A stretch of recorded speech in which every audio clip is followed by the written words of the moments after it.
recruits. Oh, fine. Show them in. Now, girls, as you file in, please identify yourselves. Last name first and the city in which you reside. Come along. Daniels, Judy, Boston. Right over here, please. Fry, Sally, Chicago. Thank you. Baker, Mary, Detroit. Thank you. Bailey, Martha, Memphis. Right over here. Carmichael, Lucy, Angelus, Loss. Over here, please. All right, you two girls will occupy bunk 1A and 1B. And you two girls will occupy bunk 2A and 2B. And you two girls will occupy... I think one of our aircraft is missing. Where is Miss Tilford? Carol Tilford! Coming! Here I am.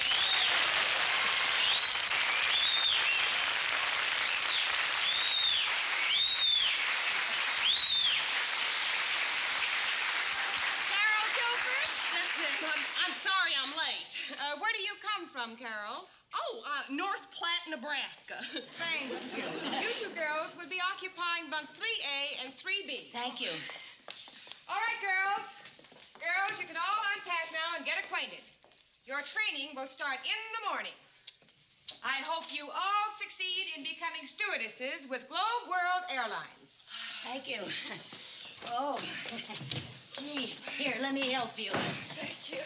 Oh, I'm Lucy Carmichael. Oh, glad to meet you. Thank you. I'm sure glad we're bunking together. Yeah, me too. Oh, Carol, look at this view. Oh! What's the matter?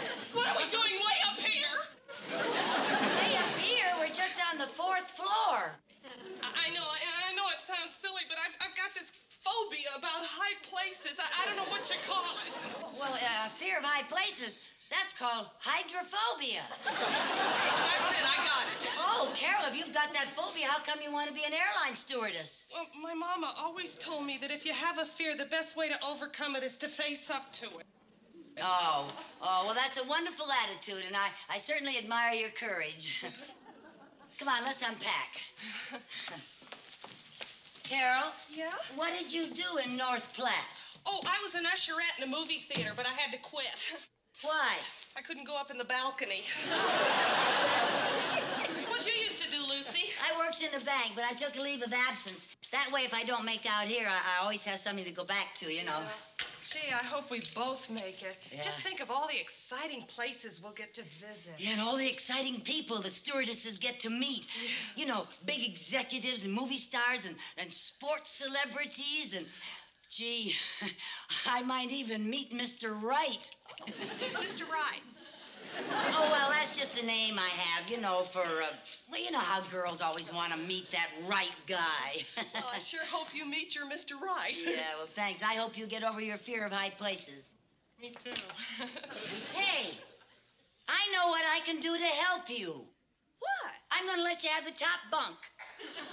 Gee, Lucy, you're a peach. Come on, get up there. Now? Yeah, right now. I Go don't ahead. really want No, to. give it a try. I now. have hydrophobia. Yeah, I know, but you give it a try. I now. just don't think Come I on, can. no, go on. Now give it. Now, in serving meals, speed, precision, write it down. Speed, precision, and teamwork are of the utmost importance. I have an automatic timer here, and Miss Gray and Miss Jackson are going to show you how 6 passengers can be served an order of grapefruit in precisely 37 seconds. Holy cow! If you girls would kindly turn your chairs around into the mock-up position.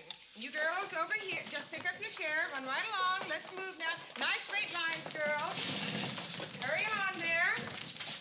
All right, the passengers are in position. You may be seated. May I remind you that is 6 passengers in precisely 37 seconds. Ready? Go.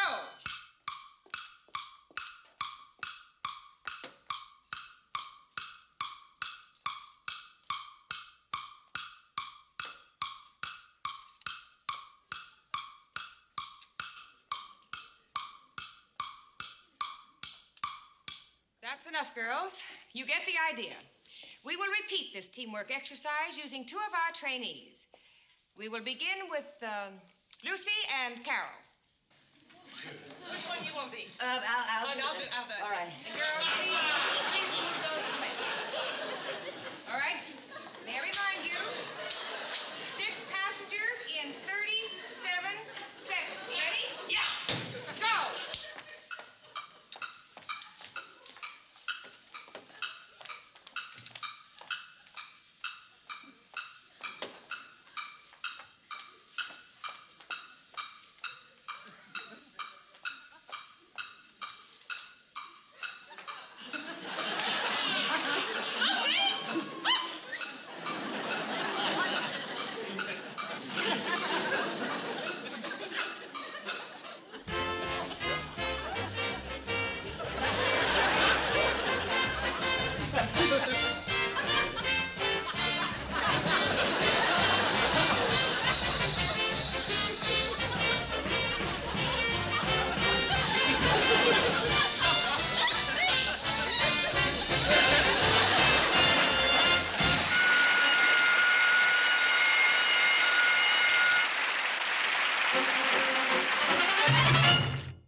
Come aboard, girls.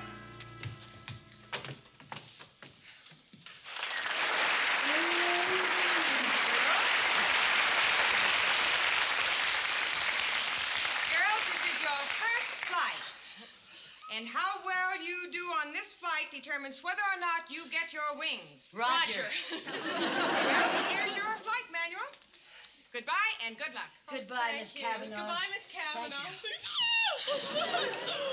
Look at the kitchen. Cute little galley all our own. Oh, it's just darling. Isn't this thrilling? Yeah, and you know something? I may meet my Mr. Right on my very first flight. Oh, I hope so. And I'm so proud of you, Carol. You don't seem the least bit nervous. Well, you know what I think it is? What? I think it's the uniform. Yeah, that's the spirit. You know, I just can't wait to take off. You're kidding. No, get up in that wild blue yonder and... Who are you? I'm the repairman. What are you repairing? An ashtray. I don't like the sound of that. Carol, it's just an ashtray. Yeah, well, he's got an awful lot of tools there for just an ashtray. I'm getting off. Carol, now listen here. Now listen to me. The wings that go with that uniform that you're so proud of are the wings of an eagle, not a chicken. Now you straighten up. All right. Remember our motto.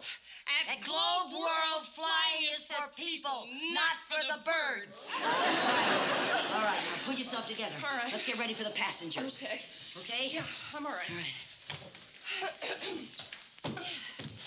Oh, welcome to Globe World Airlines. Yes, make yourself comfortable and relax. Remember that the people serving you are the finest train in the whole world. Oh, and we know just how you feel. Yes. So if there's anything we can do to take your mind off your flight. Help you enjoy the flight, like a magazine, coffee, tea, or milk. Or a pillow to put over your eyes. I'm the pilot.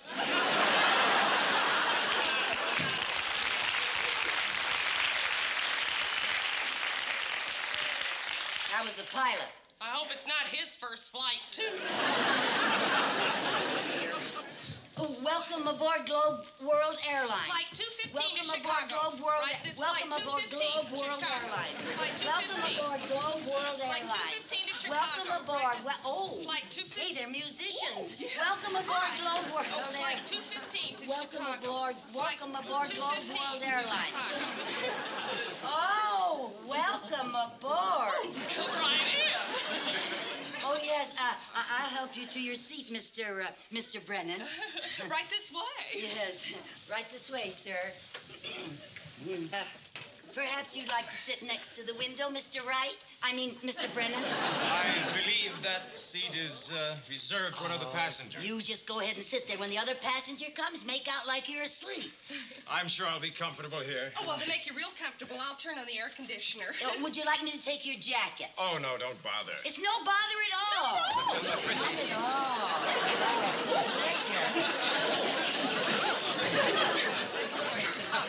Hang it Oh, thank you, thank you. Now, you just relax and be nice and comfortable, yes. You better fasten your seatbelt in case you fall asleep or anything. Now, is there anything I can get you? Coffee, tea, or meat? Or milk? No, thanks. Just let me make you a little bit more comfortable. Put a little heady on the pillow, huh? And we don't want you to catch cold from that nasty old air conditioner. Now, you just relax and go to sleep, and I'll wake you up when we get to Chicago. Fasten your seatbelts, please. Fasten your seatbelts. You're all right now. Fasten your seatbelts. Fasten your seatbelts, please. Fasten your seatbelts. Oh, has he ever, Mr. Right? Goodbye. Oh. Stewardess, Yes, sir. all your passengers aboard and accounted for? Yes, Yes. sir. Passengers all aboard, Captain. You can proceed to runway 7. Here's your flight announcements. Thank you. We're ready for takeoff. Yes, sir. Are we taking off? Yes, sir. I'll secure the door, sir.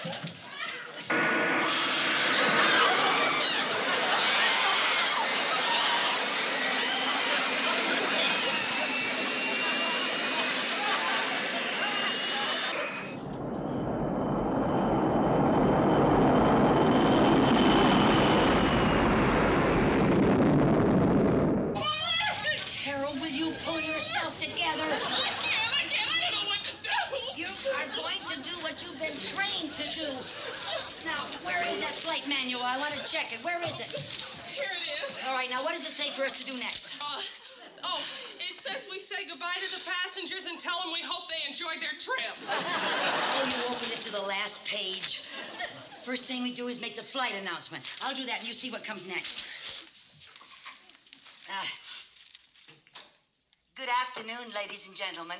Welcome aboard Globe World Airlines, Flight 215 to Chicago. Our pilot and crew would like to acquaint you with the flight pattern for today. Our cruising speed will be approximately 500 miles an hour. That's cruising!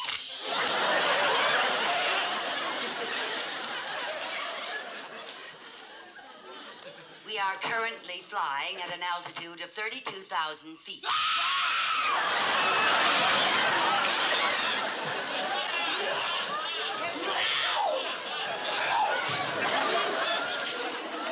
Stop making that noise. Now, give me that menu. I gotta see what's next. What's the matter with you? Lunch. No, I couldn't eat a thing. Not for you, for the passengers. Oh. I'll hand out the menus. You see what comes next.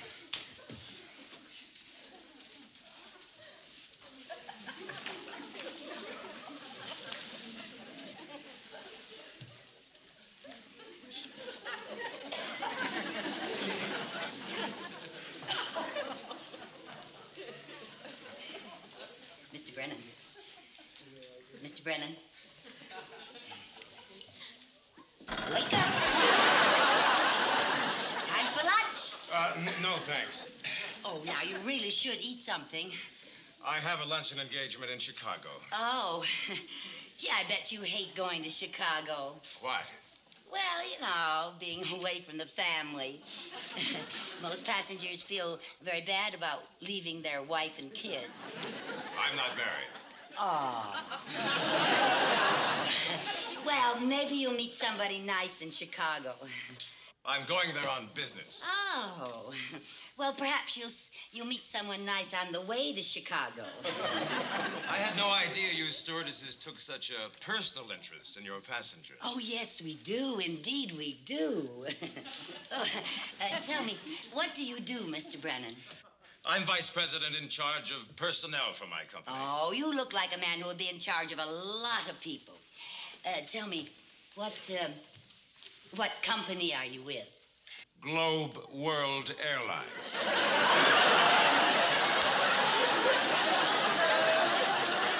You're with this airline? Yes. And right now, you're 11 minutes late in serving lunch. Yes, sir. Right away, sir.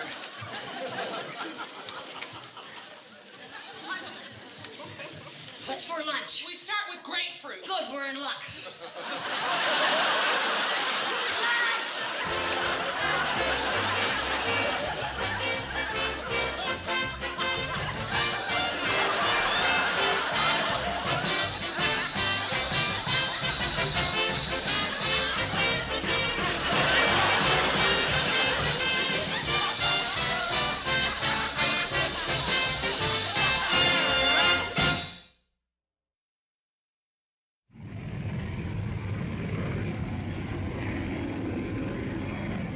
Everything all right, sir?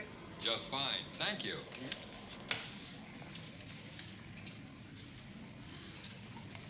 How is everything? Oh, very peaceful and quiet, finally. What does the flight manual say we should do now? Let me see. We serve the drinks. We serve the lunch. Yeah. Oh, now we're supposed to show the movie. Oh, yes. Okay, I'll do it.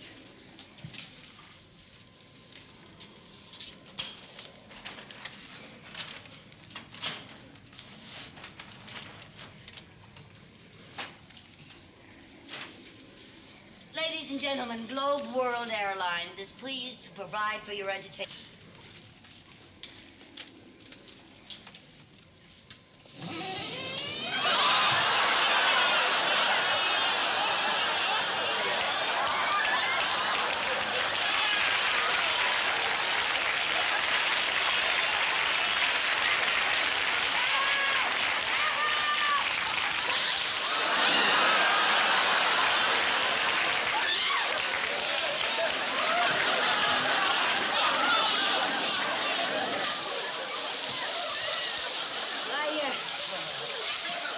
Gee, I'm awfully sorry, but I don't know if you'll like the movie anyway. I saw it, and it wasn't very good.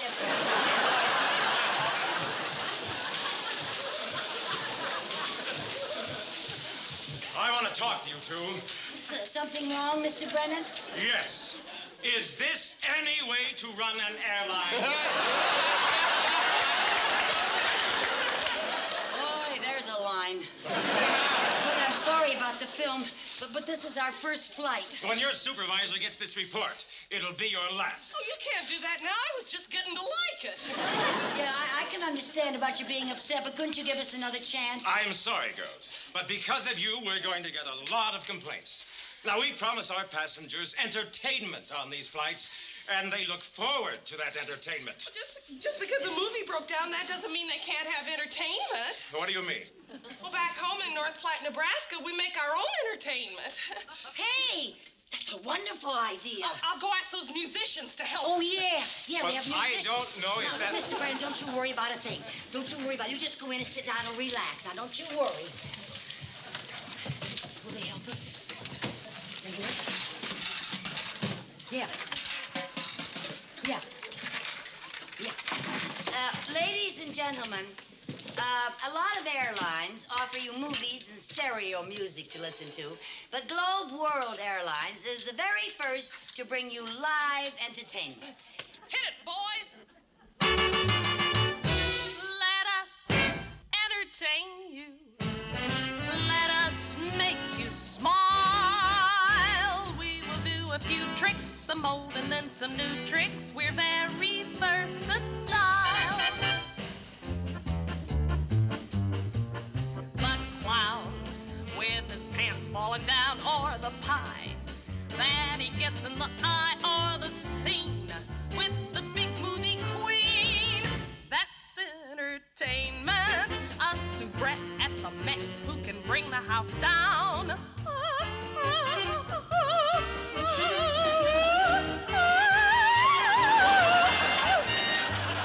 The flare of a stare when he's dancing around.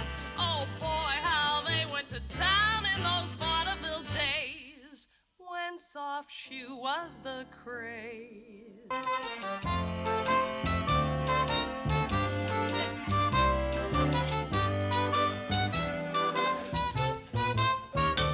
When me and my Alice was playing the palace in 25, there wasn't a word of we never had heard of that thing called jive.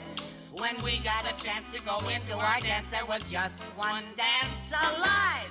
We gave 'em the old soft shoot.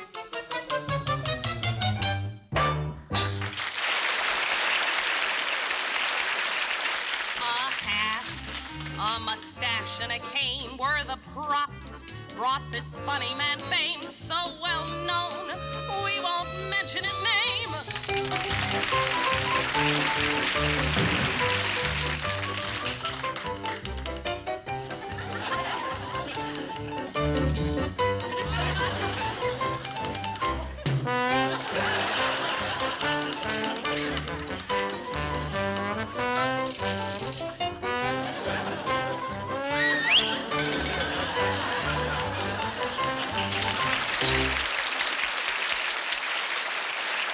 That guy with the fancy bow tie and a hat to go with his cravat. You gotta start off each day with a song.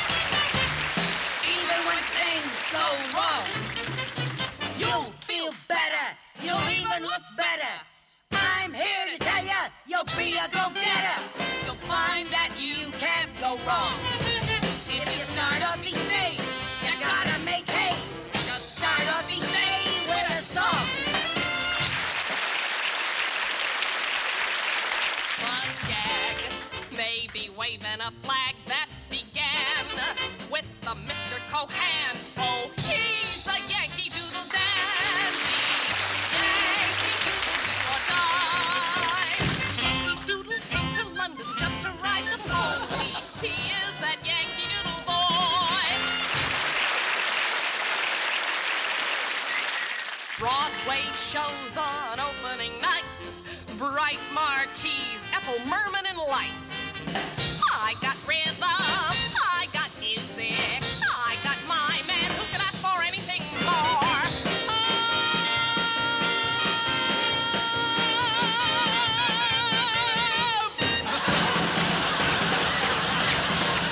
When the saints go marching in, oh, when the saints go marching in, how I want to be in that number. When the saints go marching in, oh, when the sun begins to shine, oh, when the sun begins to shine, how I want to be in that number. When the sun begins to shine. Come on, everybody. Oh, when the saints marching in, go marching in. Oh, when the saints go marching in, how I want to be in that number. When the saints go marching in. Oh, when the saints go marching in. Oh, when the saints go marching in. How I want to be in that number. When the saints go marching in. Ah! Who's flying the plane? We landed 10 minutes ago. Hey, Lucy, we've been on the ground 10 minutes.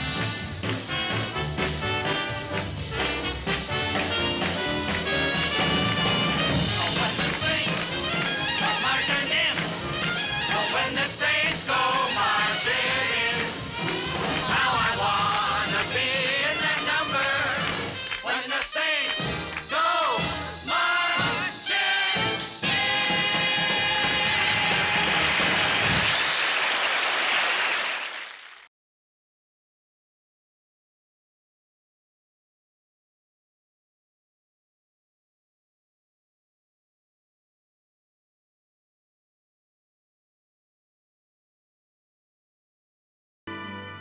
You know, I just haven't been at all sure I'd graduate. Yeah, well, all the girls felt like that. But isn't it wonderful? We all passed our flight test. And in our entire class, we didn't have one dropout.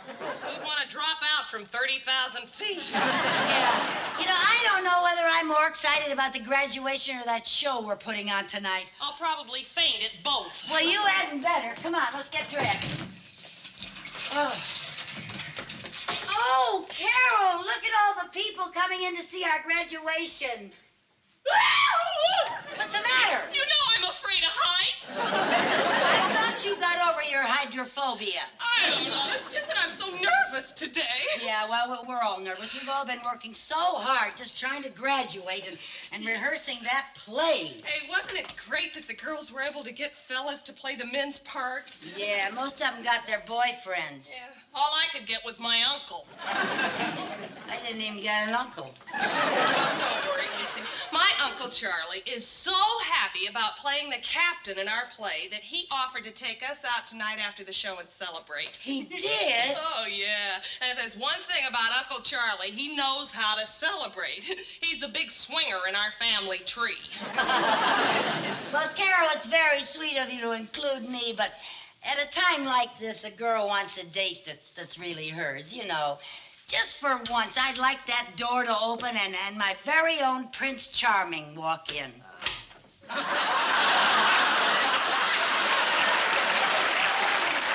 That's Prince Charming? Mr. Mooney!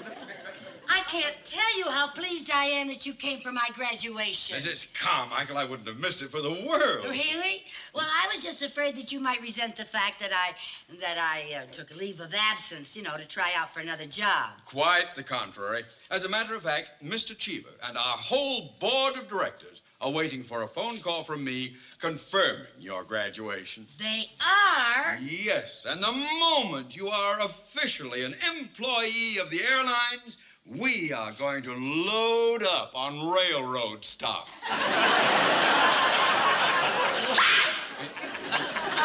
Oh, Carol, this is Mr. Mooney, the man I used to work for. Oh, hello. How do you do? Wasn't it nice of him to come to my graduation? Oh, yes. And I guess to a businessman like you, losing a secretary like Lucy is almost like losing a wife. Almost. Not quite as good, but almost. Mr. Mooney, you've certainly made my day by coming to my graduation. Well, I'm delighted to be here. You know, this is the first time I've ever been in a girls' dormitory. Really? Well, it's Visitor's Day. Why don't you look around? Oh, may I? Sure, go ahead. Thank you. Excuse me. I'll get it. Okay. Hello? Oh, yes, this is Carol Tilford. Oh? Oh? Oh! Carol, what's wrong? Oh! Oh, what? I told you that my Uncle Charlie was going to take us out to celebrate after the show? Yes? Well, he won't be here. He celebrated before the show. You mean? Rot. Oh, the show. Carol, the show. Well, if he's not coming, we won't have anybody to play the captain. Maybe we could put a mustache on one of the girls. Mustache. Mr. Mooney.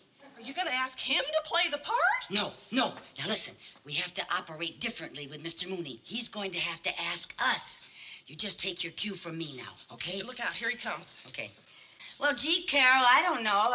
I guess we'll just have to call the show off tonight. We will? Yeah, well, we'll never be able to find someone to play the part of the captain. You know, that part calls for a handsome, virile man of military bearing. What seems to be the trouble, girl? Oh, well, the man who was supposed to play the most important part in our graduation show had an accident. An accident? Yeah, he fell off a wagon. Oh. Is he suffering? No, but he will be in the morning. Now we're stuck. We just don't know where to find a handsome leading man type to play an Air Force captain in our show tonight. Well, Mrs. Carmichael, I used to be in the service.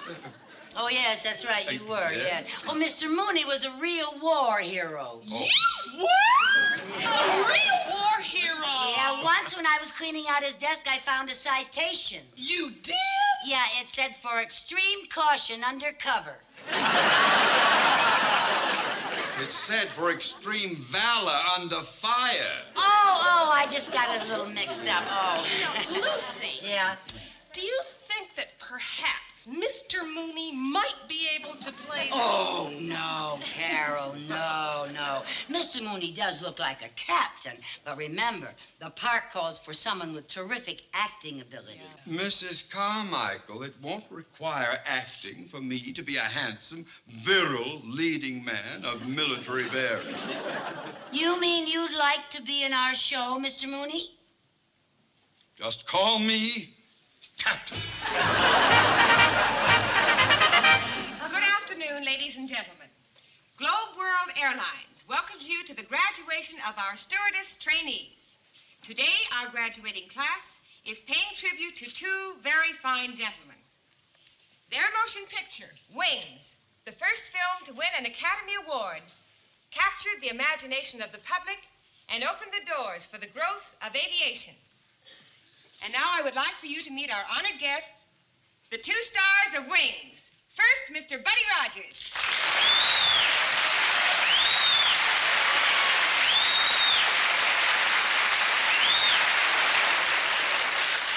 And now, Mr. Richard Arlen.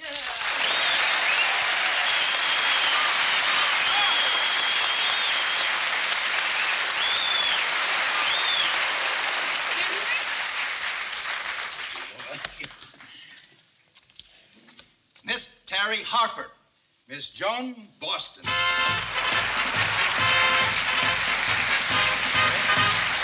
Congratulations on your beautiful win.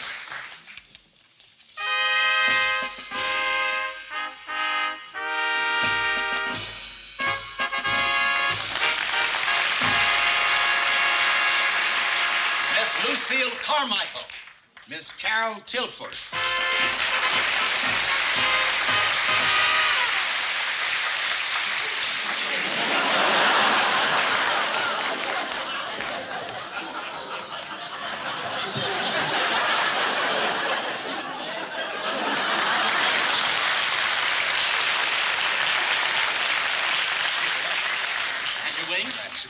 Congratulations. And your wedding. Thank you.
Cheer us up a bit. Well, this message just came in. The German artillery is bombarding the village. I hope they didn't hit the hotel. What hotel? Any hotel. I got something going in all of them. Who goes there, friend or foe?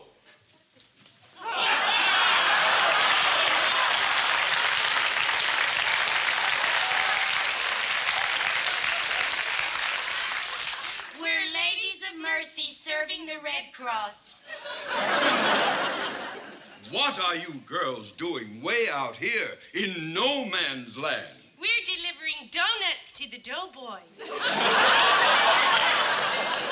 Delivering donuts? It seems to me you should be where nurses are needed. Wait till you eat the donut.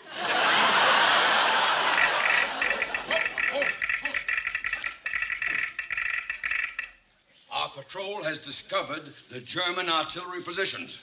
Men, your mission is to bomb those positions. But, sir, we only have one plane left, and it's all shot up. I know, but orders are orders.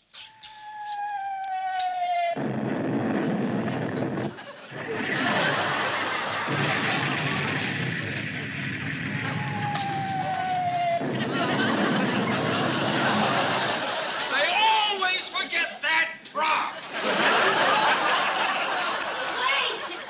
Are you going to send these kids up in a crate like that? What else can I do? How do they expect me to win a war when they give me equipment so old and dilapidated it has to be held together with chicken wire and glue? The plane? No, these two kids. Hold it! The armistice is signed. The war is over.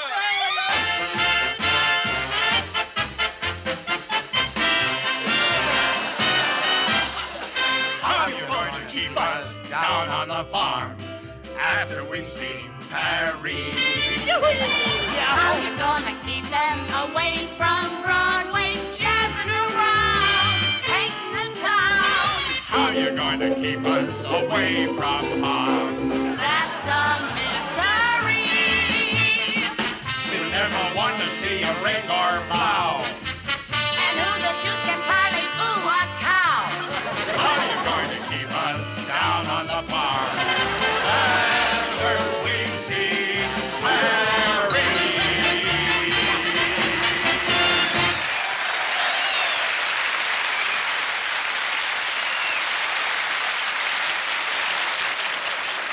Gee, Carol, you know, I feel kind of strange about going back to civilian life. So do I, Lucy. Why, the way American women have changed during the war, girls like us will be out of place.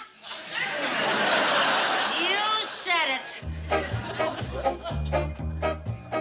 Since the great emancipation of the women in our nation, girls back home are bolder in their ways.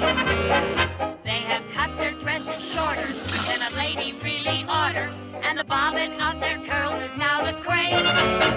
Girls now cross their legs in public, put powder on their knees, and the language that they use. Like you can bet your BVD. Hello. Though it's shocking to one's virtue what the modern girl has done, the thing that really hurts you is they're having so much fun. Our men will all be gone before we're back from overseas. Are you game to try to stack up against the likes of these? Do you think that we can do it? You can bet your BVD. We'll see. How you gonna keep us down on the farm after we've seen Paris?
feel so razzmatazz. I feel just like the cat's pajamas. Oh, don't you just love being the women of today's world? Oh, I sure do. And now that we're career women, I hope we can get a job that's exciting and glamorous. Isn't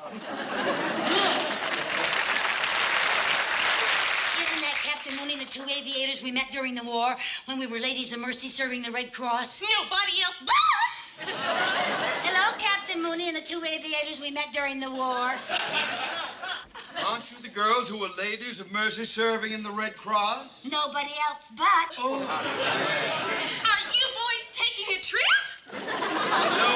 No. We're trying to get everybody else to. Ow! Yes. After the war, we thought we would form our own commercial airline. Ow! Oh, what a peachy idea! It's so modern.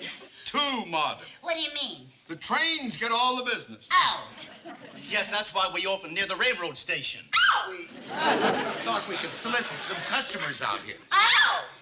But we can't compete with the railroads, not with their dining cars and their fancy service. Well, now, just because they serve meals is no reason you can't compete with them. Say, Lucy, that's terrific. What an idea. You mean you expect us to serve meals on an airplane? No, us. It would be better than serving donuts to the doughboy. Ridiculous. Stupid. It's preposterous. But, Captain Mooney, now Quiet, listen. please. Here comes a passenger. Pardon me, boys. Yes? Is that the Chattanooga choo-choo? Track 29. Much obliged. I gotta make it on time. When you hear the whistle blow and 8 to the bar, then you know that Tennessee is not very far. Dinner in the diner, nothing could be finer than to have your ham and eggs in Carolina.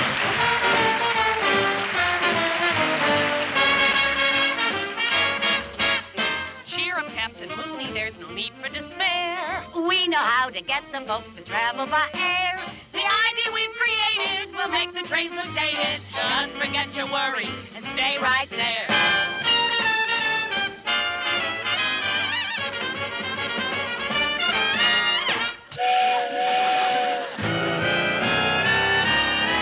We're Alabama bound.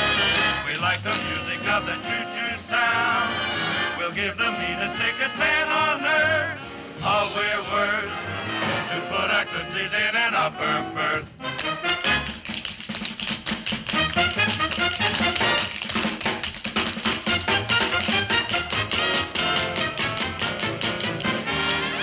We're Alabama bound.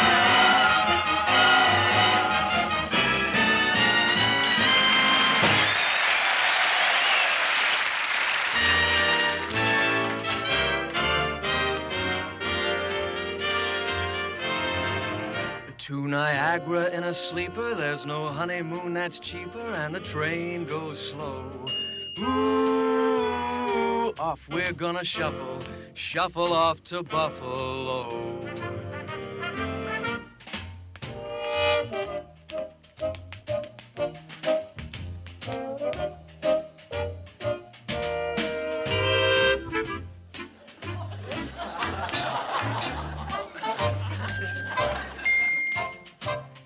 For a shiny little quarter, we can have the Pullman porter turn the lights down low.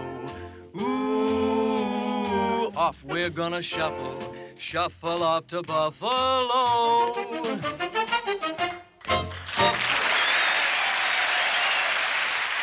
Rock, Sitcom, bop. Tootsie, goodbye. Tootsie, don't cry. The choo-choo train that takes me away from you. No words can tell how sad it makes me. Kiss me, Tootsie, and then do it over again. Watch for the mail. I'll never fail. If you don't get a letter, then you'll know I'm in jail. Tootsie, don't cry. Tootsie, goodbye.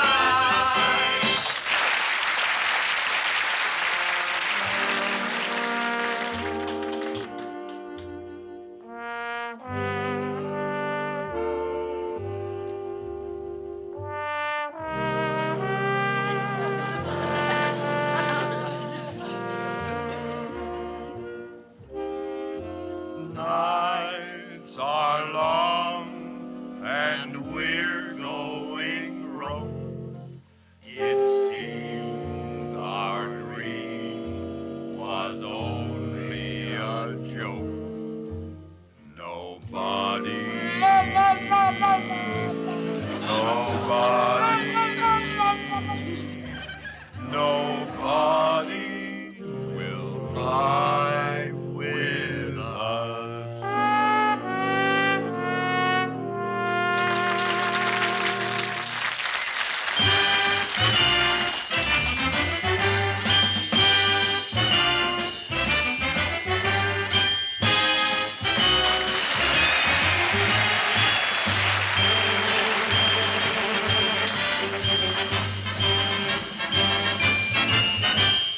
Hey, look us over, give us the eye.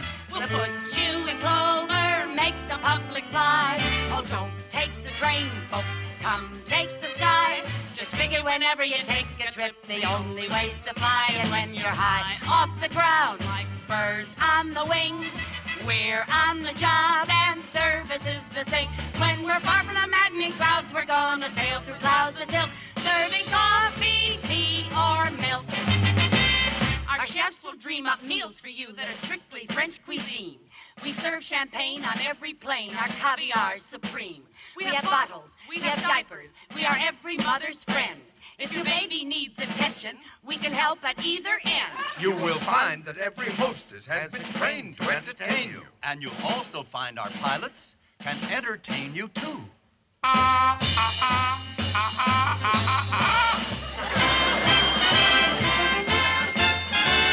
Just figure whenever you take a trip, the only way is up, up.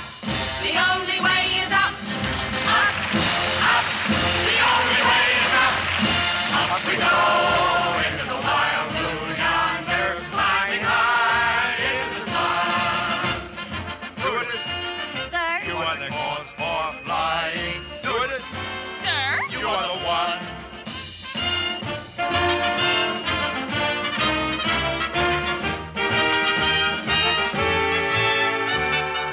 The plane is packed. Let's go! Contact. Nothing can stop the world is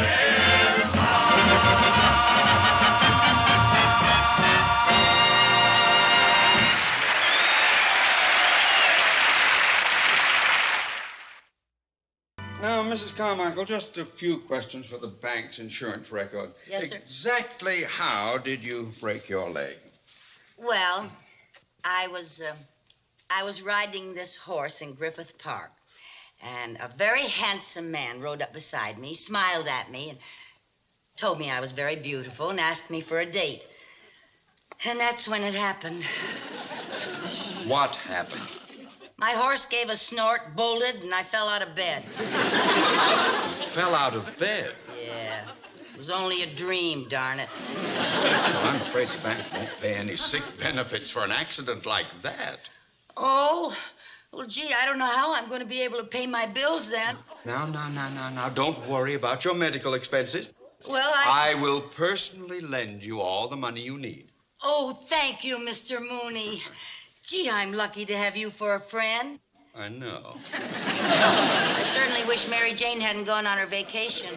Then she could stay with me and nurse me. Mrs. Carmichael, will you stop worrying? Well, I don't have... I have already arranged for a nurse. Oh, I didn't know that. Yes, I have. She'll be here this afternoon, and she will stay with you just as long as you need her. Oh, thank you. Oh, I must get back to her. Well, Mr. Mooney, I want to thank you for everything. Oh, you're quite welcome. I appreciate it. Yes, that's all right. And I'll be back at work just as soon as the doctor says it's okay. But I'm afraid it'll be at least a month, so you'll just have to try to get along without me. Oh, I'll try. I'll try.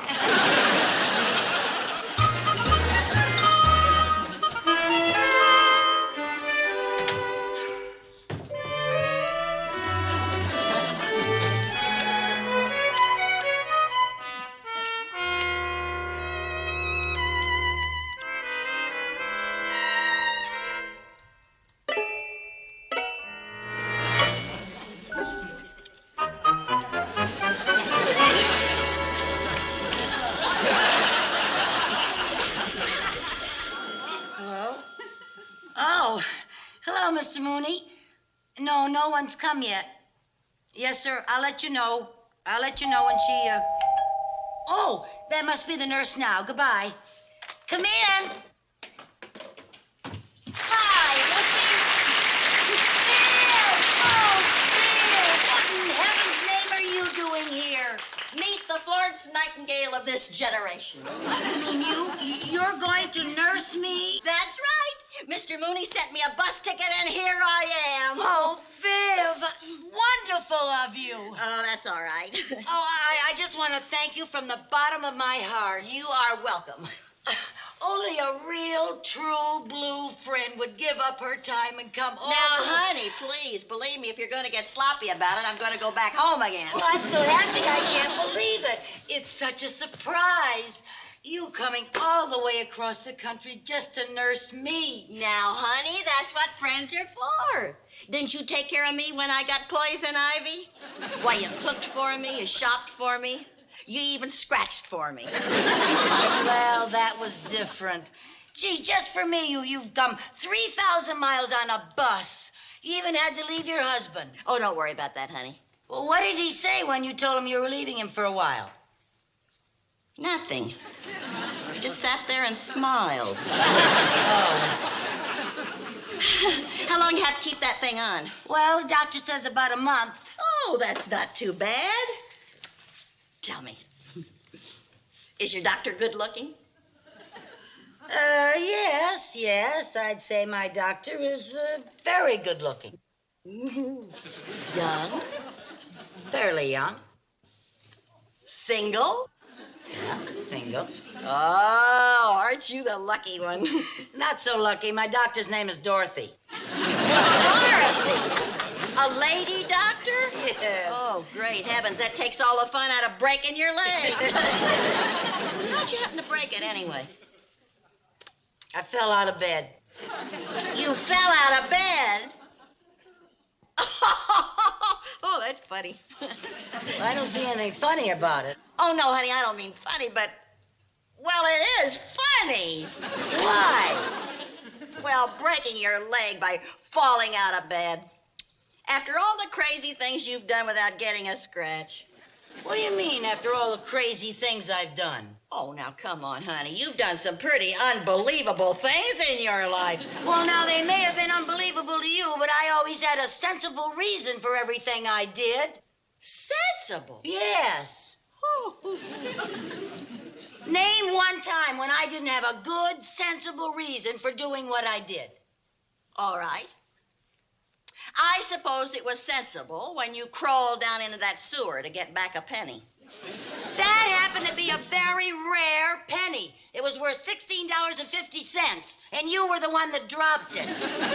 And you crawled down in that sewer with me, remember? Now, I'll get your feet. I'll get your feet, and I'll reel you out. All right. Right there. Can you see anything? No, it's too dark. What? It's dark in here. Oh, don't worry, honey. I'm out here. I can't see anything. Give me the flashlight. The flashlight? Yeah. Okay.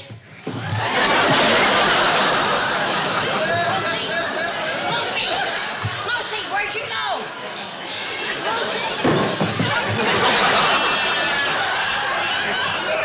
I'm over here. I can hear you, but I can't see you.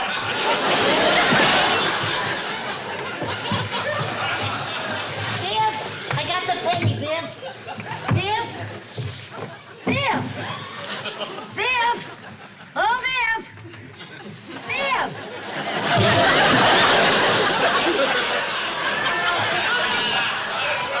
Lucy, where are you, Lucy?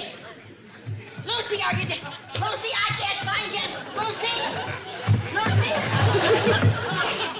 Oh. Will you two dames stop playing tag? One more time and I'll have you both arrested.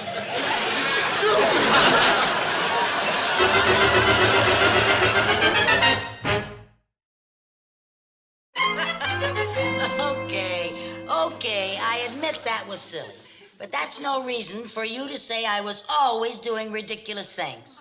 Oh, no. Most of the things you did were quite sensible. That's right.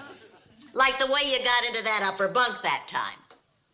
Now, that wasn't my fault. You wouldn't sleep up there because you were afraid of heights.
the matter now?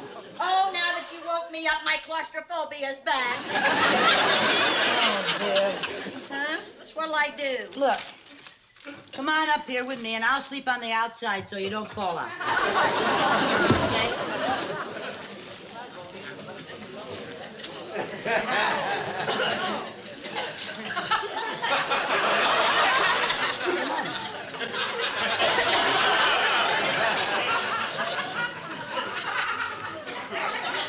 Help me.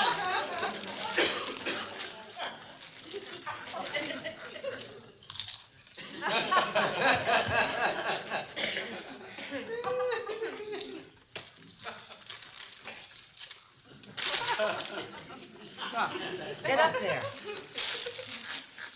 Come on, Viv. I'm tired. Turn around. Up that way.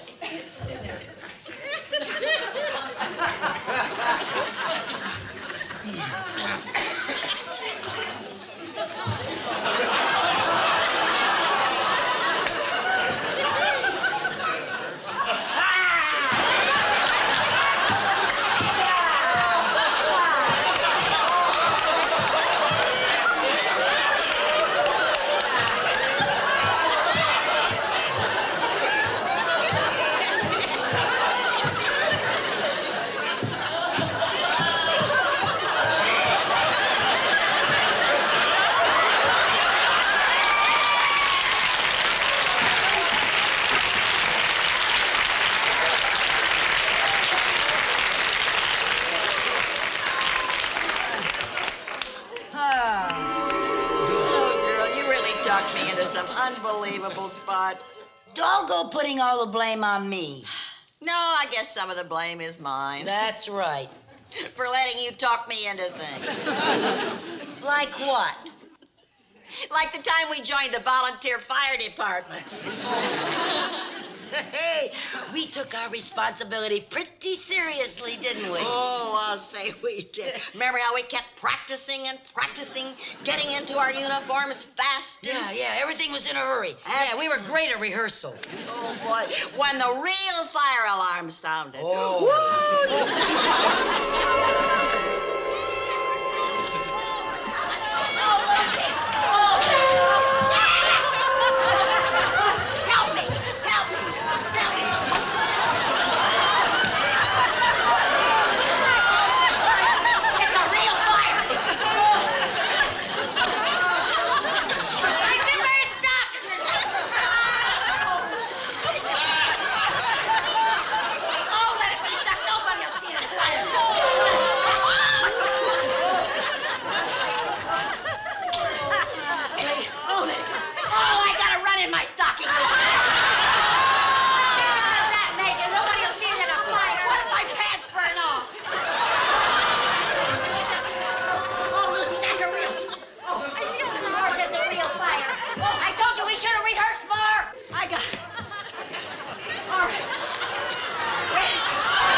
You in the house or out of it? What do you mean by that? I I mean like the time you talked me into helping you put up a new TV antenna.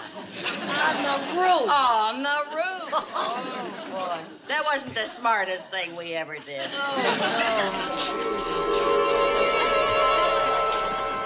Get up here and help me balance this thing.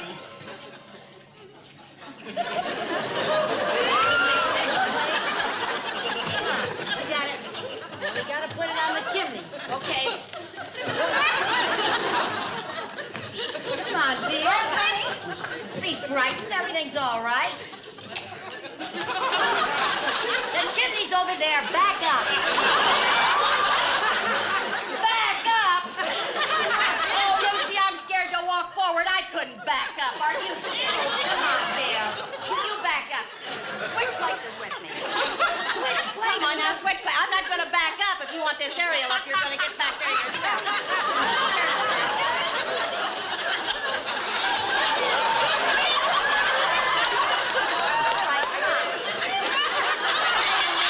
I'm still backing out. Turn around. Yeah, I'll have to turn around. Now hang on to me, Lucy. I'm hanging on, Deb. I'm hanging on. Don't be a scaredy cat. Now, Hey, I come did on. that pretty good, didn't I? You were beautiful. Aren't you afraid to back up, Lucy? No, I'm not a bit afraid. Just turn in a corner. Maybe look around. Maybe we can find the place in the roof where it leaks. Maybe we could. While we're up here, we'll take a look, huh? Yeah. I found it! Oh, Just what I always wanted, a skylight in my bedroom. dear. We'll start now again. Yeah. Lucy, Yeah. there's something I don't understand. What? Why did you undo this like this? Couldn't you brought it up all in one piece? Did you ever try to put up a TV antenna? No, I didn't. Well, then come on and don't ask.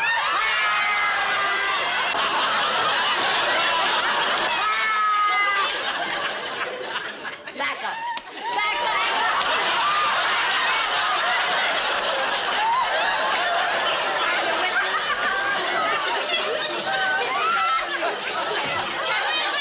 Take it easy. Give me something to hang on to. Well, just put this over here in this pipe. You're worse than carrying that thing. There. That wasn't so bad, was it? No, as a matter of fact, that was a lot of fun. I want you to promise me something. If this ever blows down again, don't you let anybody help you put it up but me.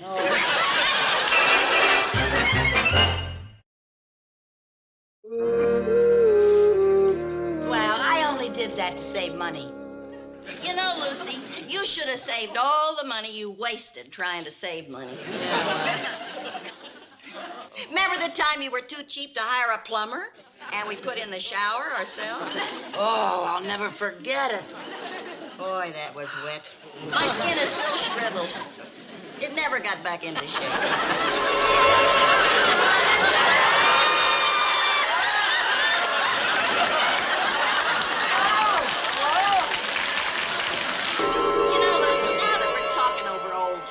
Girl to girl. I've always been amazed at the way you like to give orders. What do you mean by that? Oh, now let's face it, girl, there's a little Captain Bligh in you. Oh, Viv. I remember the time you bought that boat. Oh, boy, do I remember the time you bought that boat.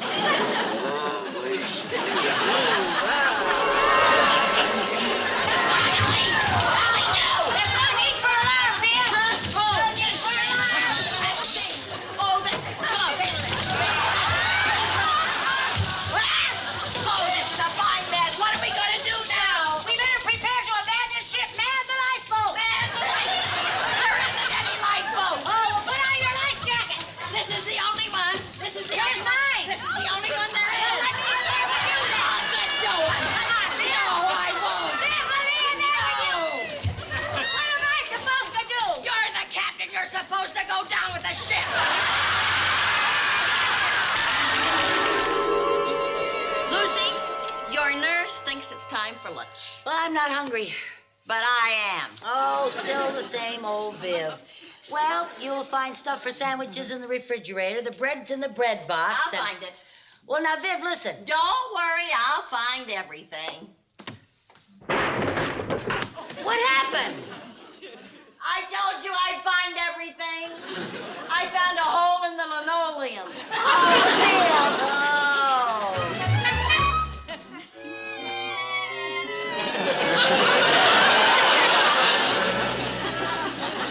I'm sorry, Lucy. I came to be your nurse, and now I'm going to be a burden to you. Oh, stop. You're no burden. I feel just like the female version of the man who came to dinner. I told you to stop worrying about it. Viv, I'll tell you something. If I had my choice of anyone in the world to be in the bed next to mine, you're the one I'd want most to break her leg. You know, I know you meant that as a compliment, but somehow it didn't come out that way. No, it didn't, did it? I was trying to say the nicest thing possible to the nicest gal I know. Oh, Lucy, I know what you mean. And I feel exactly the same way about you. I'm glad you do. And even though we live on opposite sides of the country, I'll always feel very close to you. I feel the same way exactly. I guess it's because we've been through so much together. Through good times and bad, and through thick and thin, through fire and water, through McKinley and Roosevelt. Oh, stop. Well, I didn't want to get maudlin about it. Anyway, as I was saying before I broke my leg, I think it's time for lunch. Yeah, I'm hungry now, too. Oh, nurse, where's our lunch? Hurry it up, please, nurse.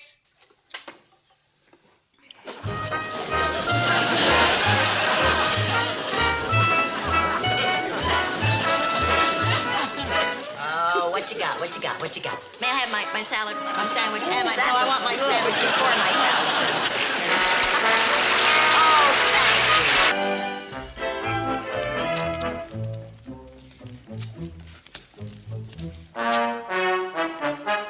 Hey, lady, is hold up one word or two? Calm down, Mrs. Carmichael. I was only joking. Oh, some joke, Mr. Norton. It's only my deposit slip. Oh, boy. Well, this is the biggest deposit you've made in quite a while. How long has Norton's pool room been doing so well? Since it ain't Norton's pool room no more. Oh, did you sell it? No, just remodeled it. It's now known as Norton's Ball and Q Salon. Salon? My, that sounds very ultra. Yeah, the idea is to get ladies interested in shooting pocket billiards. Oh, well, must be paying off. Well, why don't you come over? Oh, no, I don't care anything about shooting pool. Well, you ever try it? Yeah, I used to shoot pool. When I was a kid, my dad had a table and he made me play with him. I got sick of it. Well, come over and have lunch sometime. Lunch? Yeah, I got a fancy new lunch counter and some free complimentary tickets. Yes, complimentary tickets. Oh, thank you. Thank you, Mr. Norton. Yeah, you see, it entitles you to a free lunch and a free game of pool. Pass it out to the people here at the bank. I sure will. Thanks a lot. See you later. Okay. Hey, gang, come here. I got something for you. Complimentary ticket, Norton's Ball and Q Salon. There you are. Are you enjoying yourself? Oh, yes. Thank you, Mr. Norton. Very good, thank you. Very good. Ready to get back, Mr. Mooney? Well, not yet, Mrs. Carmichael. Our complimentary tickets also entitle us to a free game of pool. Oh, well, I don't care to shoot pool. But it's all included as part of the deal, and I feel that we're obligated to take advantage of it. Why, just because it's for free? It's the principle of the thing. I've always believed in the old adage, waste not, want not. Now, come on. Oh, Mr. Mooney, I don't even like the game. How can you not like anything that's free? Now, really, come along, Mrs. Carmichael. Here, there's a cue for you. Pocket billiards is a very fine sport. And we'll just have... Oh, before we start, how much will we play for? How much what? Well, I thought a little friendly wager would make the game more interesting. You mean money? Well, now, I'll be fair. Since you're a girl, we'll only play for $2. $2? Yes, I'll lag for the break. Lag for the break? Oh, well, you see, we each hit a ball up to that cushion, and the one whose ball stops closest to that cushion. Oh, yeah. Lag for the break. Hi, Mary Jane. Hi. All right, now I'll start here, show you how it's done. There we are. Yeah. Now, you see if you can beat that.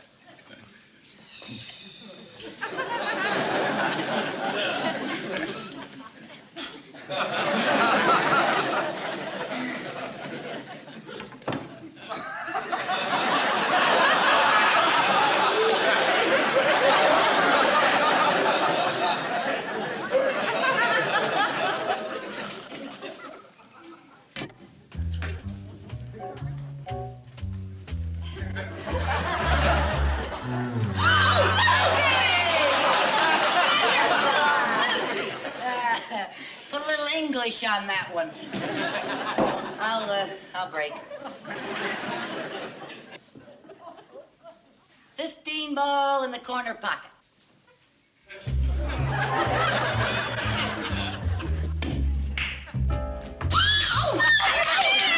How about that? I thought you didn't know how to play. Is that why you bet me $2? Well, you said that you... well, I didn't say I didn't know how. I said I didn't want to. Well, why didn't you say so before we bet $2? I tried to tell you. Look, Mr. Mooney, if you want to play, it's all right with me. 7 ball in the corner pocket. Oh, good heavens, look at the time. I forgot. I have a very important appointment.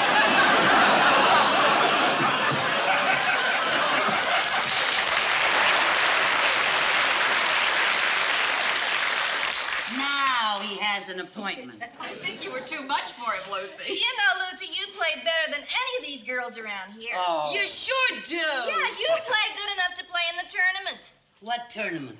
That one, for ladies only, and you can win $1,000. $1,000? Yeah. Why don't you enter the tournament, Lucy? I bet you'd have a real good chance. And think of what you could do with $1,000. Oh, yeah. Boy, with $1,000, I could get a new car and a new color TV set and a whole new wardrobe, and I could redo my apartment, and I All could... that for $1,000? Yeah, $1,000 makes a lot of down payments. Hey, where do you sign up for that tournament? Here. You put your name and where you work. You really think I can beat the other girls? Lucy, you're wonderful. Yes. You have to put down your age. I can lie about it. Lie a little.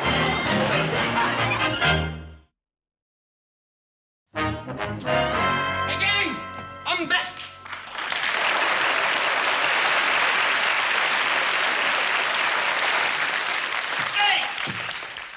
Ace Winthrop! Hey, I've been away so long, I thought I was in the wrong place. Hey, Ace, why, you look great. Huh? 3 years ain't changed you a bit. Hey, I really miss you guys. Hey, don't think we ain't missed you. You know something, Ace? We even put your pool cue and a service star in the window. You didn't? Yeah. Oh, thanks. That is up until Harry had to remodel the joint. Hey, that's right. What happened there? What happened to all the slot machines, the sexy calendars, and the little girly magazines? Oh, Ace, we ain't got 'em no more. There's been a lot of changes. That's right, I'll say. Look at this. New rugs, drapes, Talk to you later. walls, everything. Oh! Hey, I'm very sorry. Oh, I no. never should have left that there. It's my fault. No. I was on my lunch hour, and I'm kind of in a hurry. You work here? No, I'm a customer. A customer? Yeah. Oh, well, I come here a lot. Maybe we'll meet again. Well, maybe. And maybe we can have lunch. Maybe. And maybe even dinner, huh? Maybe.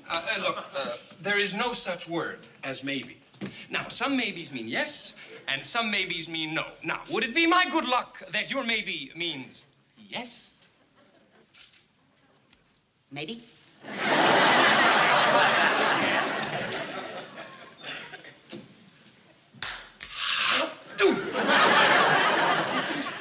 Ace, you sure ain't lost your touch, Hey, baby. she's some pretty doll. What's she doing in the pool? Oh, brother, are you in for a surprise? What? Step right in, pal. What? Step right in. Uh-huh.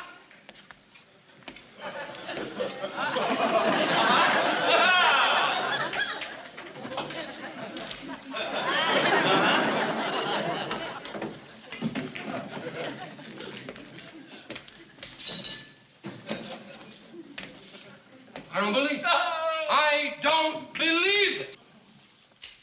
Ace! Ace Winthrop!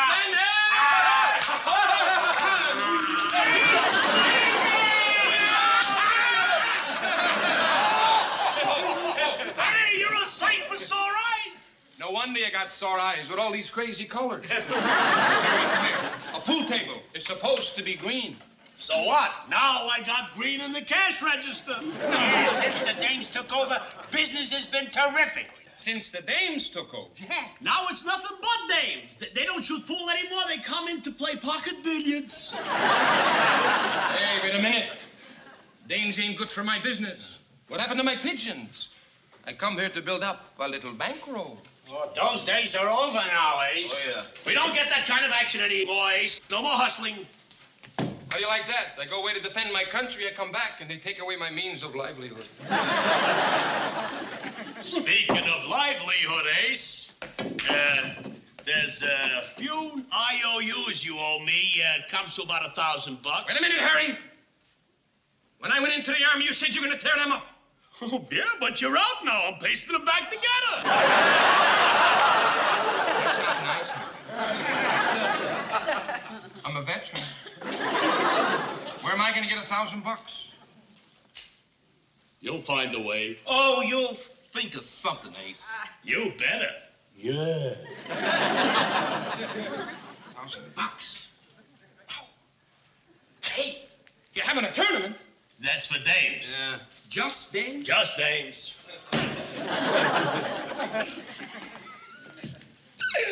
First time in my life I ever wanted to be a dame. Hey, that ain't a bad idea. What's that? Ace would make a beautiful dame. Yeah. Ace? What's that? You'd make a beautiful dame. What kind of a crack is that? You can beat any dame in a joint shooting pool. So? So?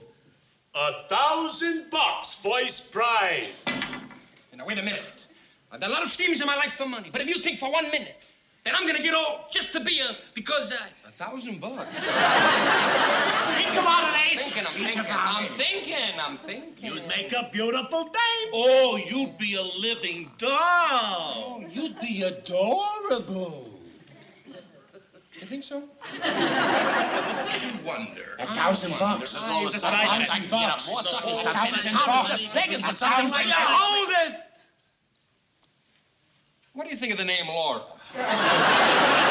Sign here! Morning.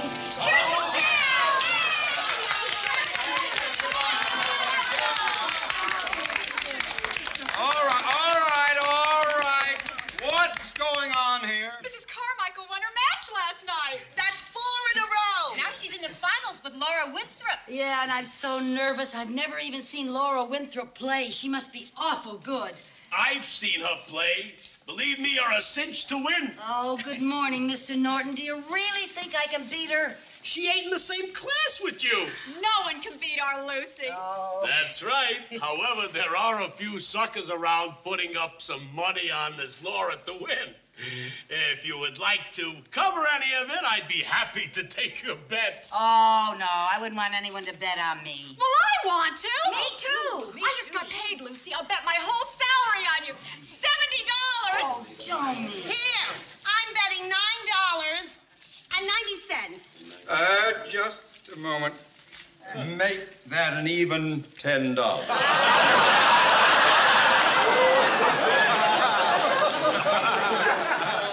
You are betting 10 cents?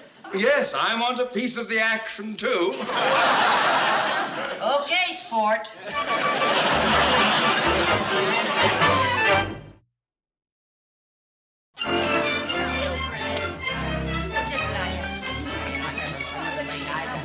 Oh, good evening, Mr. Norton.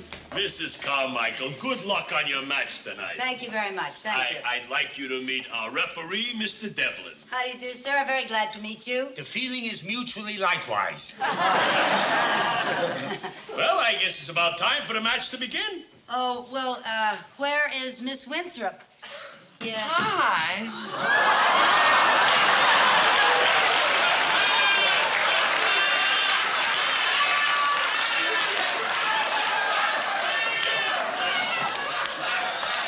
Boy, she's a big one. Oh, and so earthy.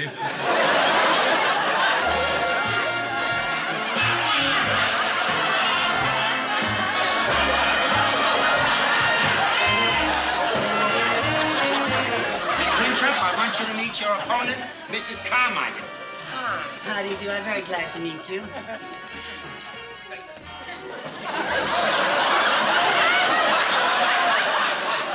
If you ladies are ready, we will begin the match. Please, allow me. Oh, I'm so sorry.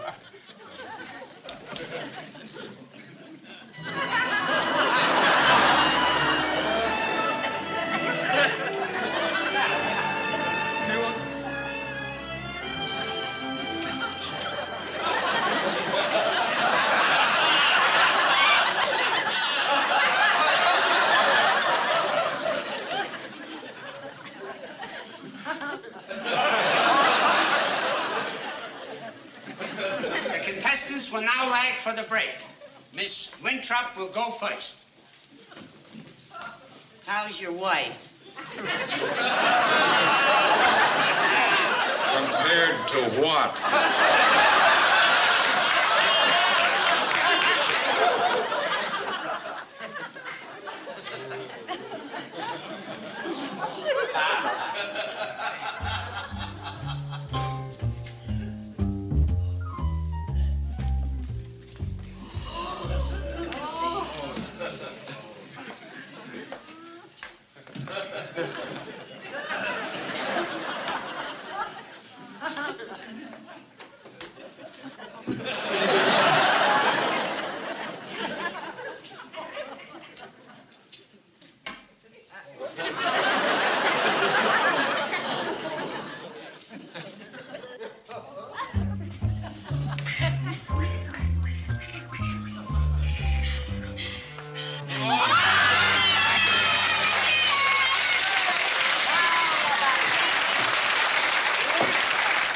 Miss Carmichael has elected to shoot first. Yep, 15 ball in the corner pocket. 15 ball in the corner pocket. You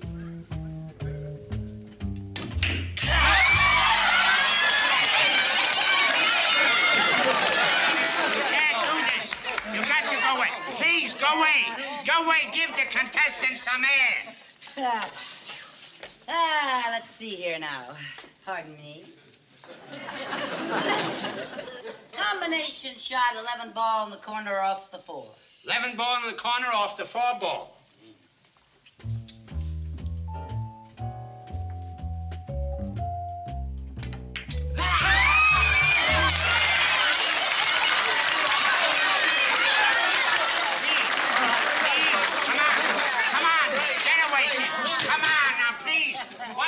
A circus? Let's see here. That pretty yellow one in the middle, off the others. 5 ball in the corner, kiss off the 9. Mrs. Carmichael, you must keep 1 foot on the floor at all times. Oh. Here, use the bridge. Oh, okay, thank you. You're welcome.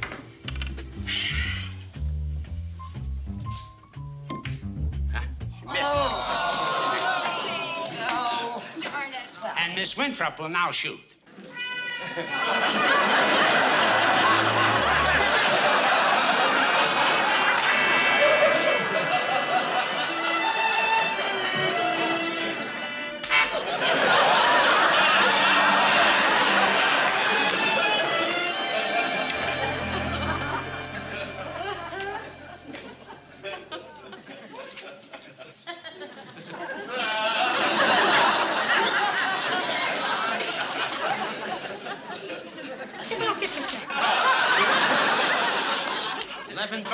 off the 5 combination.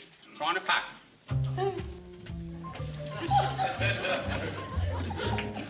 Oh.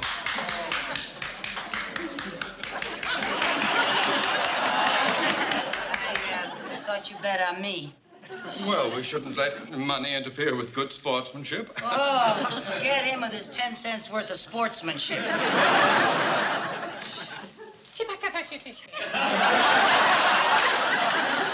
13 ball in the side pocket. Oh.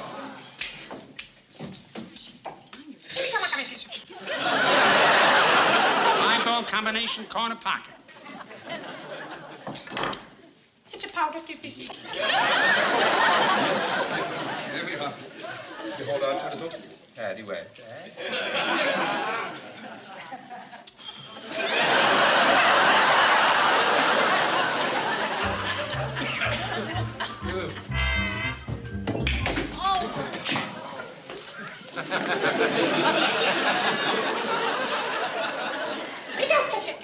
Six ball in the side pocket. Sorry. Oh, no! Doesn't she ever miss? You'll catch up to her, Lucy. How? I may never get a chance to shoot again. 6 ball combination in the corner pocket.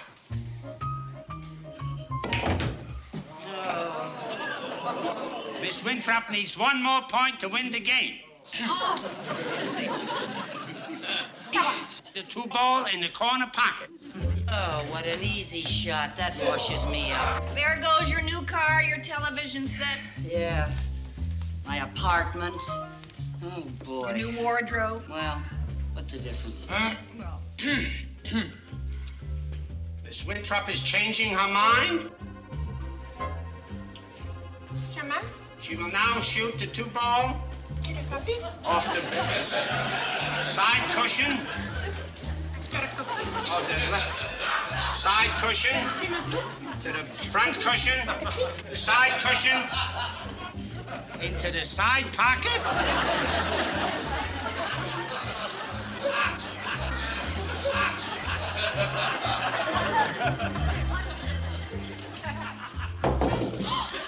oh, Lucy! Oh!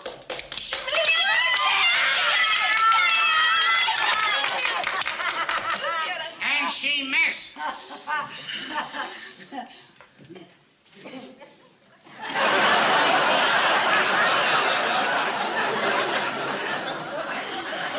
Mrs. Carmichael will now shoot. Why did you try a fancy shot like that? You had the match won. I like a little competition. Don't grandstand. Hey, Ace, you owe us $1,000. And the side bets. I think I'll play that purple one off the pretty green one. You know she's a cute trick. Never mind that. Will you ask them to please stop talking? I'm trying to concentrate. Will the people in the corner there please stop making noise? And the next person that makes noise will be rejected from these premises. Where was I? 4 ball in the corner pocket. 4 ball in the corner pocket. 4 ball in the corner pocket. Pardon me.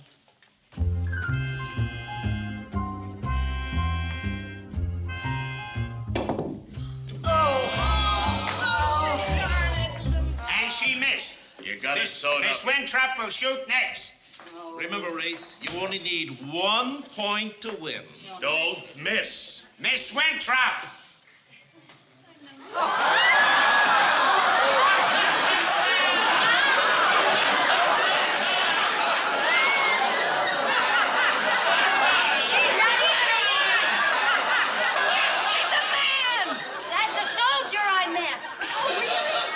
You imposter making us think you're a dame! You fake out! Lucy wins by default. Yeah, Mrs. Carmichael wins by default.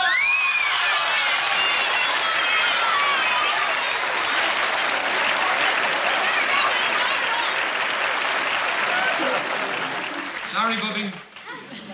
Could have been so beautiful.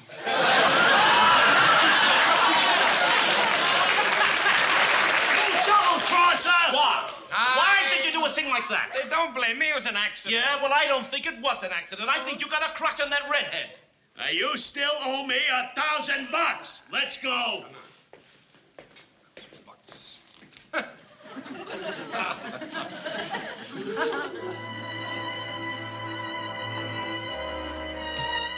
Laura?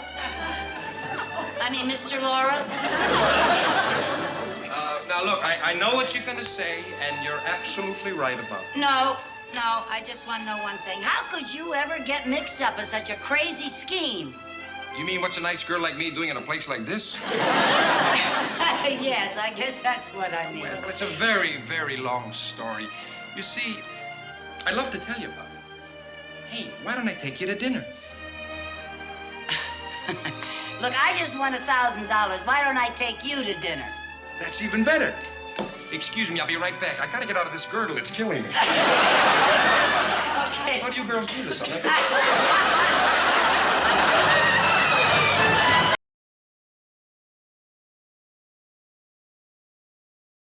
In the luminous pantheon of American television comedy, few series have captured the buoyant spirit of mid-20th century aspiration quite like The Lucy Show, and fewer still have done so with the luminous elastic genius of Lucille Ball at its center. The composite script under examination opens with a sequence of exquisite economy and deceptive simplicity. A moment that immediately situates the viewer within the institutional world of Globe World Airlines stewardess training while simultaneously launching the central partnership that will drive the ensuing chaos. Mrs. Kavanaugh, the crisp and faintly imperious instructor, receives word that the station wagon has arrived with the new recruits. Her response, "Oh, fine. Show them in now, girls," is delivered with the brisk efficiency of a woman who has shepherded countless young women through the rigorous process of transforming themselves into the smiling, competent ambassadors of commercial aviation. The instruction that follows is precise and revealing of the era's social codes as you file in. Please identify yourselves, last name first and the city in which you reside. This ritual of naming and geographic placement is more than administrative convenience.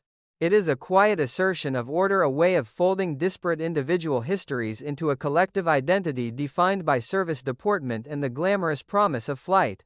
The procession of names unfolds with the measured cadence of a military roll call transposed into the softer register of feminine professionalism.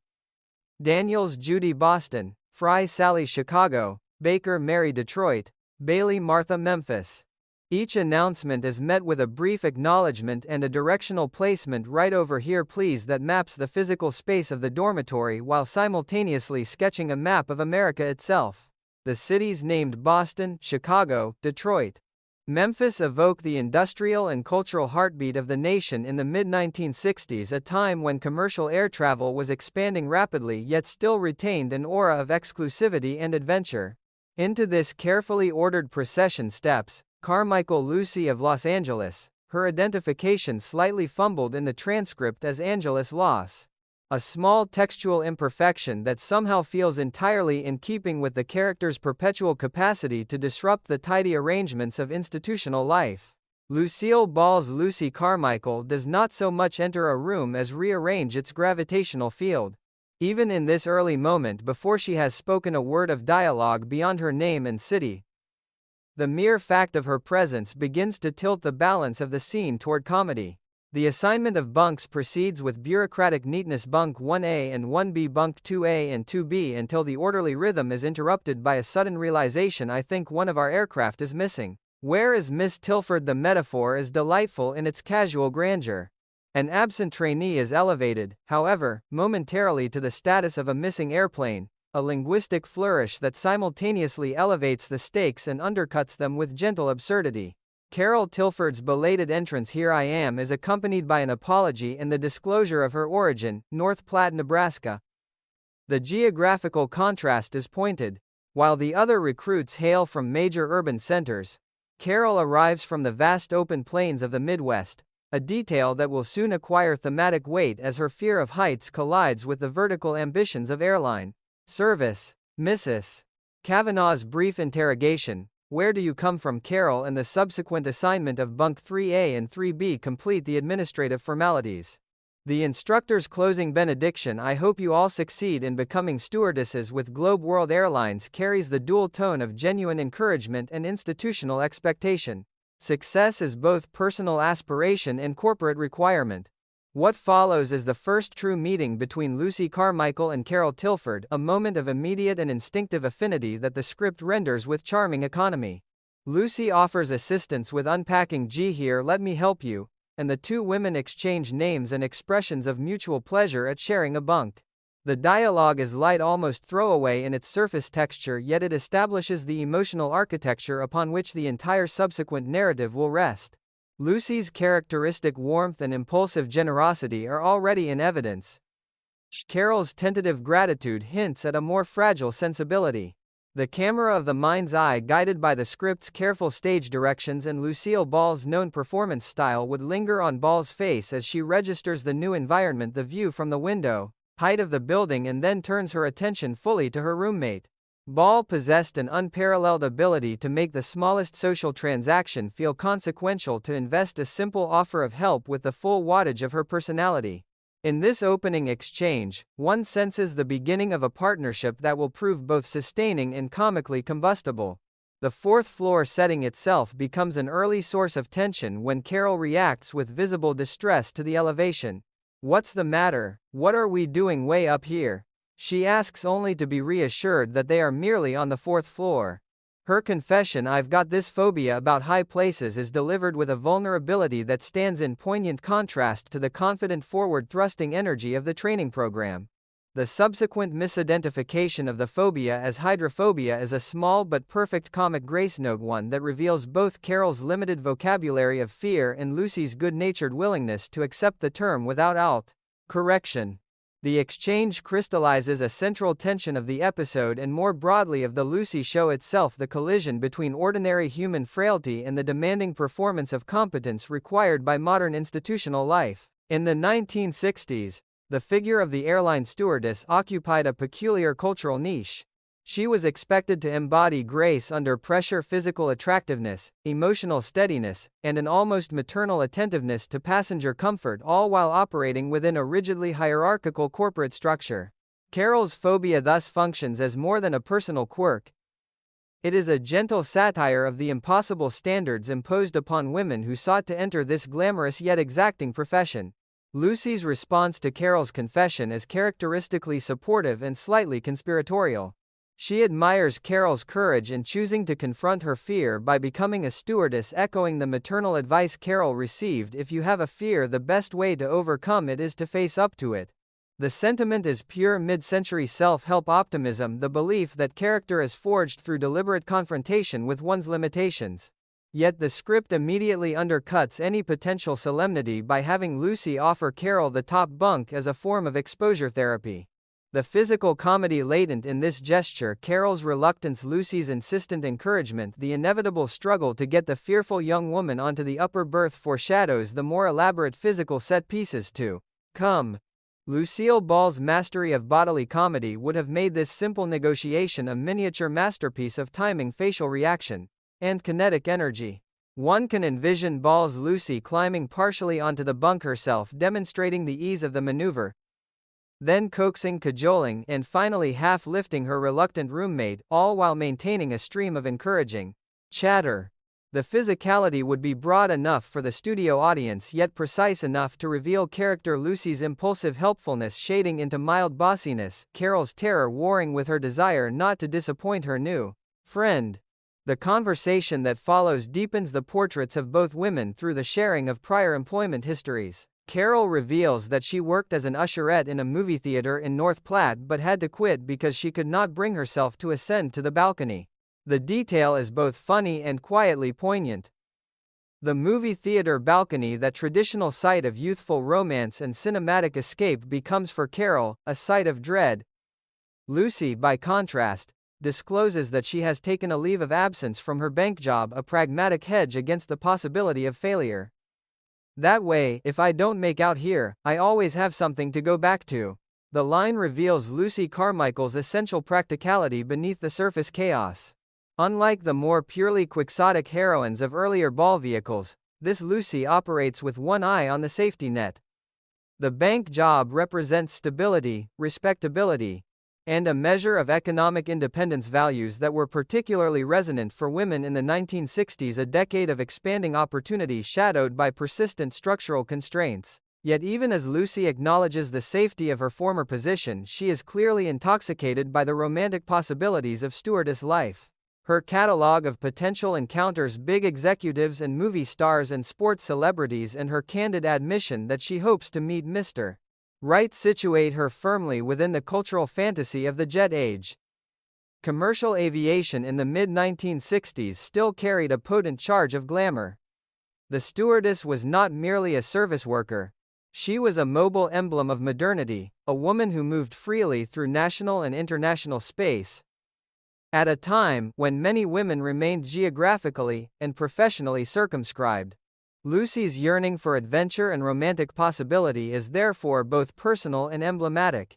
It reflects the broader cultural narrative that air travel could serve as a vehicle for self-transformation and upward mobility, particularly for women willing to submit to the discipline of training and the performance of unfailing cheerfulness.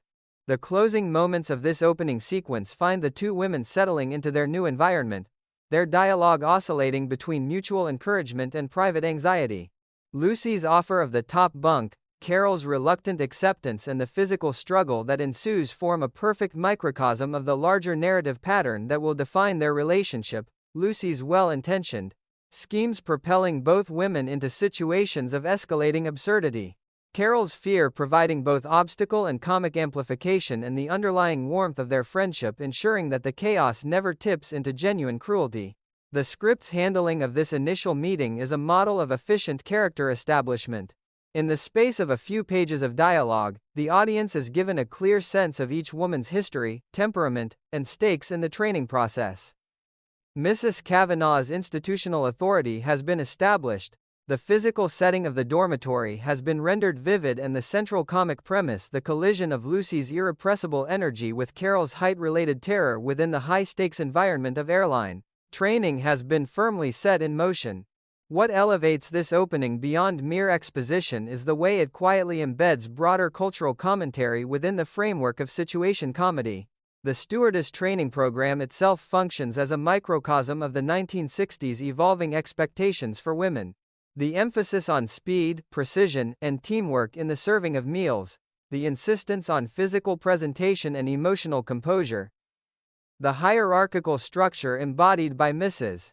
Kavanaugh, all of these elements reflect a professional world that offered women unprecedented mobility while simultaneously demanding a high degree of self-regulation and performative femininity. Lucy Carmichael's decision to leave the relative security of the bank for this more glamorous but precarious path speaks to the restless ambition that characterized so many of Ball's greatest characters. Carol Tilford's presence, with her Midwestern roots and her very human fear, provides a necessary counterweight, grounding the fantasy of jet-age glamour in the reality of ordinary vulnerability. Lucille Ball's performance in such scenes was never merely a matter of delivering lines. It was a full-body commitment to the emotional and physical truth of the moment. The way she would have listened to Carol's confession of phobia, head tilted, eyes wide, with a mixture of sympathy and calculation, would have communicated volumes about Lucy's dual nature as both genuine friend and inveterate schemer. The subsequent physical business with the bunk would have showcased Ball's legendary timing. Her ability to find the precise beat on which a gesture becomes funny, the exact facial contortion that transforms ordinary effort into comic spectacle. Supporting players too would have contributed essential texture. The actress playing Mrs.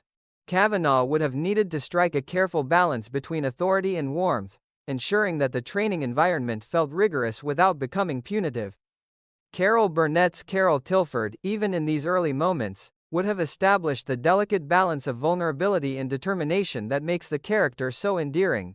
The historical context further enriches the sequence.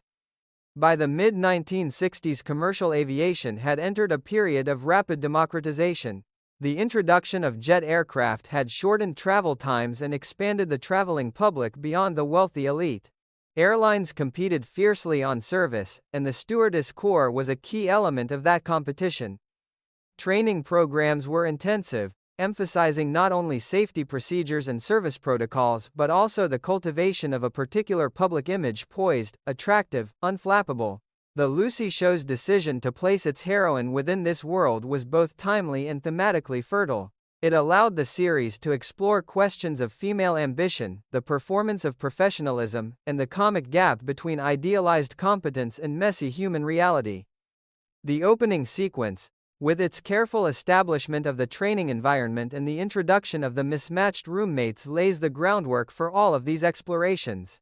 As the recruits settle in, and the promise of morning training looms, the script leaves the audience with a sense of anticipatory delight. We know that Lucy Carmichael will not simply absorb the lessons of speed, precision, and teamwork. We know that Carol's phobia will not remain a private burden but will erupt into public spectacle. We know that the institutional order so carefully established by Mrs. Kavanaugh will be tested bent, and ultimately transformed by the anarchic energy that Lucille Ball brought to every role she inhabited. The beauty of this opening lies in its deceptive calm. Like the smooth surface of a lake just before a sudden wind rises, the scene presents an image of order and possibility that the ensuing comedy will joyfully disrupt. In doing so, it reaffirms the enduring appeal of The Lucy Show, its capacity to find laughter in the gap between aspiration and reality.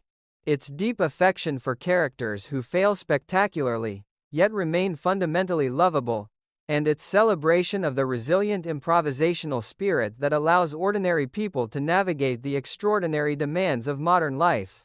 The sequence also serves as a quiet tribute to the collaborative nature of classic sitcom storytelling. The precise orchestration of entrances, the rhythmic alternation of names and cities, the careful planting of character details that will pay off later, all of these elements speak to the craftsmanship of the writing team and the directors, who translated the page into living performance. Lucille Ball, as both star and producer, understood the importance of such foundations. She knew that the most memorable physical comedy emerges not from chaos for its own sake but from the collision of well-established characters with carefully constructed situations. The arrival of the new recruits, the assignment of bunks, the first tentative friendship between Lucy and Carol, these are the sturdy beams upon which the elaborate comic architecture of the episodes will rest. In the broader context of Ball's career, this opening resonates with earlier explorations of female ambition and institutional life.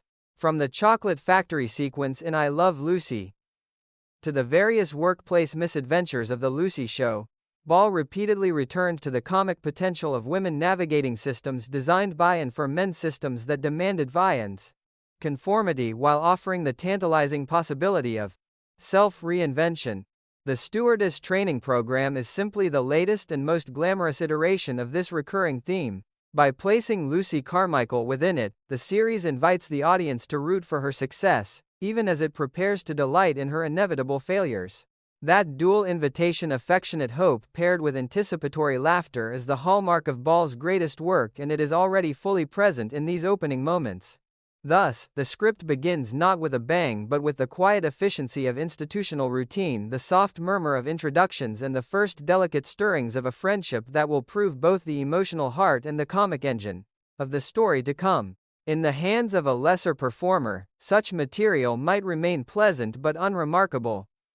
In the hands of Lucille Ball, it becomes the opening movement of a symphony of laughter. A carefully tuned overture that prepares the ear for the exuberant variations that will follow. The station wagon has arrived. The recruits have filed in, the bunks have been assigned, and somewhere in the near distance the wild blue yonder waits, along with all the glorious, inevitable chaos that Lucy Carmichael will bring to it. The transition from institutional order to intimate character revelation occurs with remarkable swiftness once the formal introductions conclude and the new recruits are released to unpack and acquaint themselves. In the relative privacy of their shared quarters on the 4th floor, Lucy Carmichael and Carol Tilford begin the delicate process of transforming from strangers into partners, a process that the script renders with both warmth and the first clear notes of impending comic complication. The view from the window becomes the catalyst. Carol's sudden distress, "What's the matter? What are we doing way up here?" is met with Lucy's matter-of-fact reassurance that they are merely on the 4th floor. The exchange is deceptively simple, yet it opens a window onto one of the episode's central comedic and thematic concerns. The collision between ordinary human vulnerability and the elevated expectations of a profession that literally requires its practitioners to live and work at altitude. Carol's confession arrives with a disarming mixture of embarrassment and resignation. I know it sounds silly, but I've got this phobia about high places. I don't know what you call it. The admission is touching in its vulnerability. Here is a young woman who has traveled from North Platte, Nebraska to pursue a career that will place her thousands of feet above the earth. Yet she cannot comfortably occupy a fourth-floor dormitory room. The subsequent misidentification of the condition as hydrophobia is a small masterpiece of character-based humor. Lucy, ever eager to be helpful and never overly concerned with terminological precision, accepts the label without hesitation. That's it, I got it. The error is never corrected within the scene, allowing the audience to enjoy the gentle absurdity of a fear of heights being labeled with the clinical term for rabies. The joke is mild, even affectionate. And it establishes an important dynamic. Lucy will not mock Carol's fear, but neither will she treat it with solemn gravity. Instead, she will fold it into the fabric of their emerging friendship and almost immediately into the machinery of her well-intentioned schemes. The cultural resonance of this moment deserves extended consideration. In the mid-1960s, commercial aviation still carried a powerful aura of modernity and risk. Jet travel was expanding rapidly, yet the public retained a lively awareness of the physical and psychological demands placed upon those who worked in the air. Stewardesses were expected to project unflappable calm. Any visible sign of personal fear would have been regarded as a professional liability. Carol's phobia therefore functions on multiple levels. On the surface, it is a classic sitcom vulnerability, the character trait that will generate physical comedy and plot complications. Beneath that surface, it operates as a quiet satire of the impossible standards imposed upon women in service professions. The ideal stewardess of the era was expected to be attractive, gracious, emotionally steady, and physically courageous, all while remaining cheerfully subordinate to the hierarchical structures of the airline. Carol's fear exposes the gap between that ideal and the reality of ordinary human limitation, and the script's decision to treat the fear with sympathy rather than ridicule reflects the fundamentally humane orientation of the Lucy show. Lucy's response to the confession is characteristic in its blend of genuine admiration and impulsive problem-solving. "If you've got that phobia, how come you want to be an airline stewardess?" she asks, and Carol's answer, "Well, my mama always told me that if you have a fear, the best way to overcome it is to face up to it," is pure mid-century American optimism. The belief that character is strengthened through deliberate confrontation with one's weaknesses was a staple of the self-help literature and popular psychology of the period. Carol has internalized this philosophy and is attempting to live by it even at the cost of considerable personal discomfort. Lucy's reaction, "Well, that's a wonderful attitude and I certainly admire your courage," is sincere. Yet it is almost immediately followed by a practical intervention that reveals her inability to leave well enough alone. "Hey, I know what I can do to help you. I'm gonna let you have the top bunk." The offer is simultaneously generous and slightly tyrannical. Lucy is prepared to sacrifice her own comfort in order to force Carol into a therapeutic confrontation with height, yet she does so without first securing Carol's consent. The subsequent physical negotiation, "Come on, get up there now, yeah right now, go ahead, no give it a try now," is a miniature comic ballet that would have showcased Lucille Ball's extraordinary gifts for physical storytelling. One can envision the sequence in performance: Lucy's energetic encouragement, Carol's escalating resistance, the awkward clambering, the near falls, the mutual laughter and exasperation. Ball possessed an unmatched ability to make the struggle to accomplish a simple physical task, climbing onto a bunk, opening a stuck window, navigating a crowded airplane aisle, into a complete dramatic event complete with rising action climax and resolution. Her face alone could communicate an entire spectrum of effort, determination, frustration, and eventual triumph or defeat. In this scene, the top bunk becomes both a literal piece of furniture and a symbolic threshold. To occupy it is to accept the challenge of elevation. To refuse it is to remain grounded in fear. The script's handling of the physical business is economical on the page, yet it is rich with implication for performance.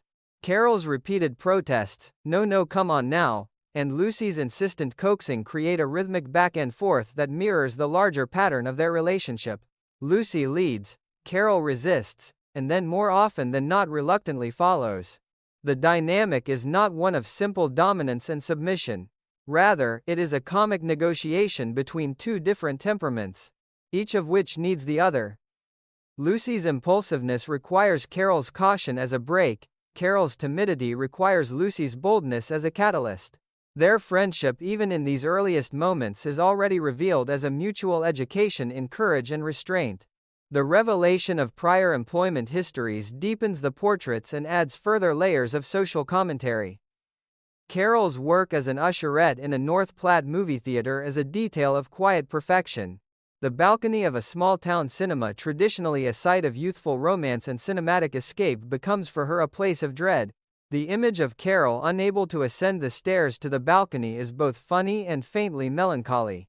It suggests a young woman whose aspirations have repeatedly collided with her own physiological limitations. Lucy's disclosure that she has taken a leave of absence from the bank is equally revealing.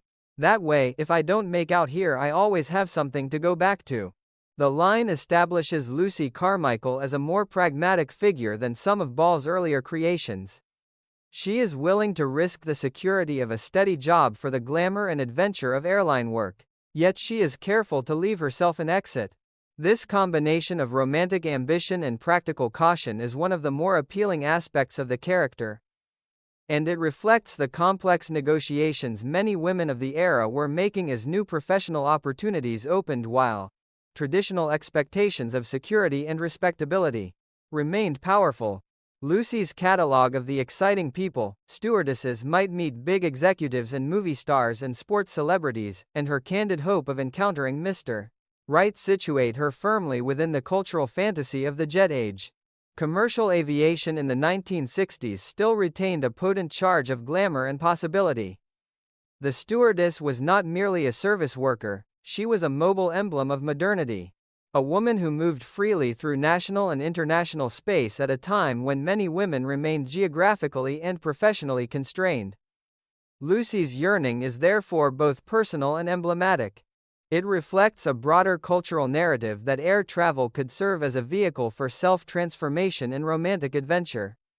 The script treats this yearning with affectionate amusement rather than cynicism. Lucy is allowed her dreams, even as the audience anticipates the comic complications those dreams will generate. The physical comedy of the bunk sequence would have been enhanced by the spatial realities of the set. A typical sitcom dormitory room of the period would have featured twin beds or bunks arranged to allow clear sightlines for both the studio audience and the cameras. The upper bunk would have been high enough to create a genuine sense of elevation for the performers, while remaining safe for the physical business required. Ball's willingness to commit fully to such business climbing balancing, reacting with her entire body, was one of the secrets of her enduring appeal. She never seemed to be indicating effort, she appeared to be experiencing it. That authenticity of physical commitment made even the broadest slapstick feel grounded in recognizable human struggle. The scene also functions as an early exploration of the theme of chosen family that runs throughout the Lucy show. Lucy and Carol are not related by blood, yet within minutes of meeting they are already negotiating the intimate logistics of shared living space and mutual support.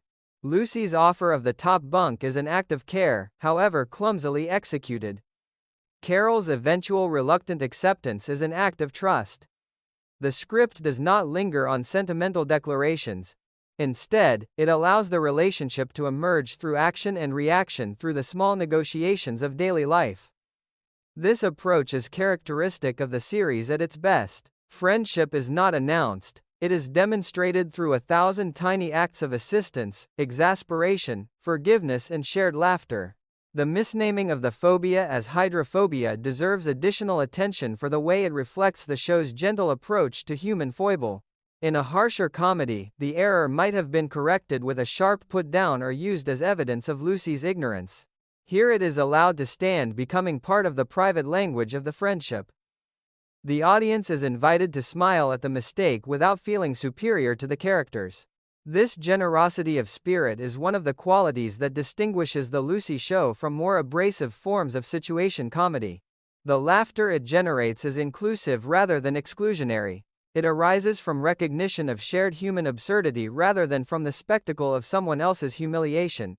As the two women continue unpacking and talking, the script quietly establishes the stakes of the training program. Success means wings travel, adventure, and the possibility of romantic encounter. Failure means a return to the more circumscribed world each woman has temporarily left behind. For Carol, the stakes are particularly high because the profession itself constitutes a direct confrontation with her deepest fear. For Lucy, the stakes are different but no less significant. She has left a secure position on the strength of a dream. Returning to the bank would represent not merely professional failure but a kind of imaginative defeat.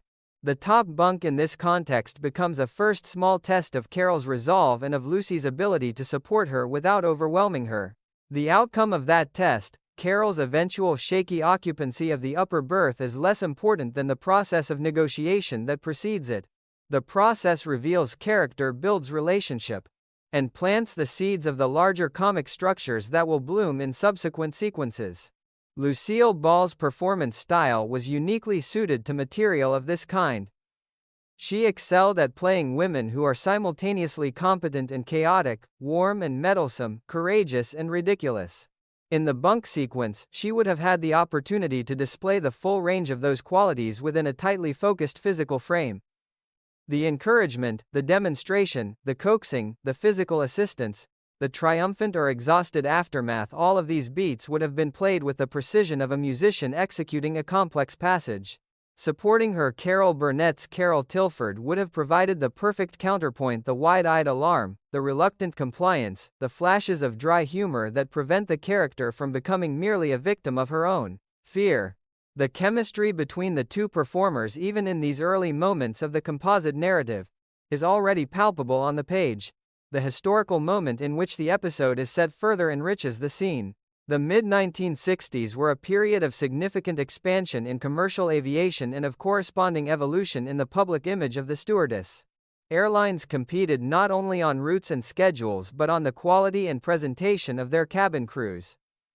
Training programs were intensive and often residential, designed to produce young women who could embody the airline's brand while managing the complex demands of passenger service and safety. By placing its heroine within such a program, The Lucy Show was engaging with a very contemporary form of female professional aspiration. The fact that the program is treated primarily as a source of comedy does not diminish the underlying seriousness of the ambition it represents. Lucy and Carol want to succeed. Their desire is genuine.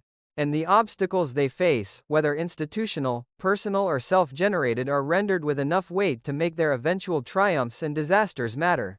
The fourth floor setting itself acquires symbolic resonance as the scene progresses. Height is both the source of Carol's terror and the literal condition of the profession she has chosen. Every time she looks out the window or contemplates the upper bunk, she is forced to confront the central contradiction of her situation. Lucy's solution, forced exposure, is classically Lucy in its blend of good intention and lack of subtlety. Whether the strategy will succeed is left unresolved at the end of the sequence, but the attempt itself is already rich with comic and emotional possibility. The audience is invited to root for Carol's courage even as it anticipates the physical comedy that her fear will generate. That dual invitation, empathy paired with anticipatory laughter, is one of the signature pleasures of Ball's work. In the broader architecture of the composite script, this scene functions as a crucial hinge. It transforms Carol from a late-arriving name on a roster into a fully dimensional character with a history, a vulnerability, and a relationship to the protagonist. It establishes the tone of the Lucy-Carol partnership as one of mutual support laced with mutual exasperation.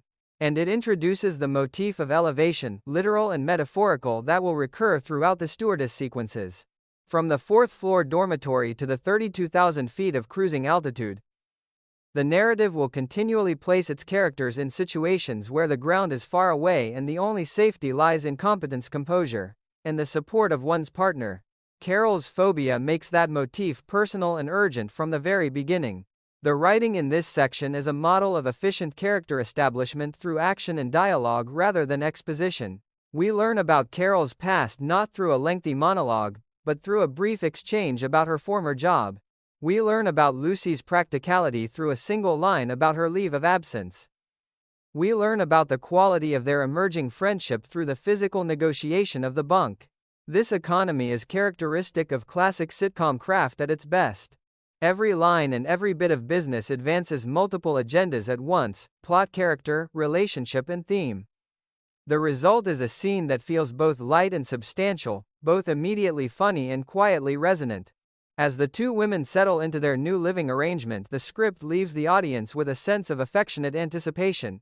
We have met two women who are different enough to generate friction and similar enough to generate loyalty.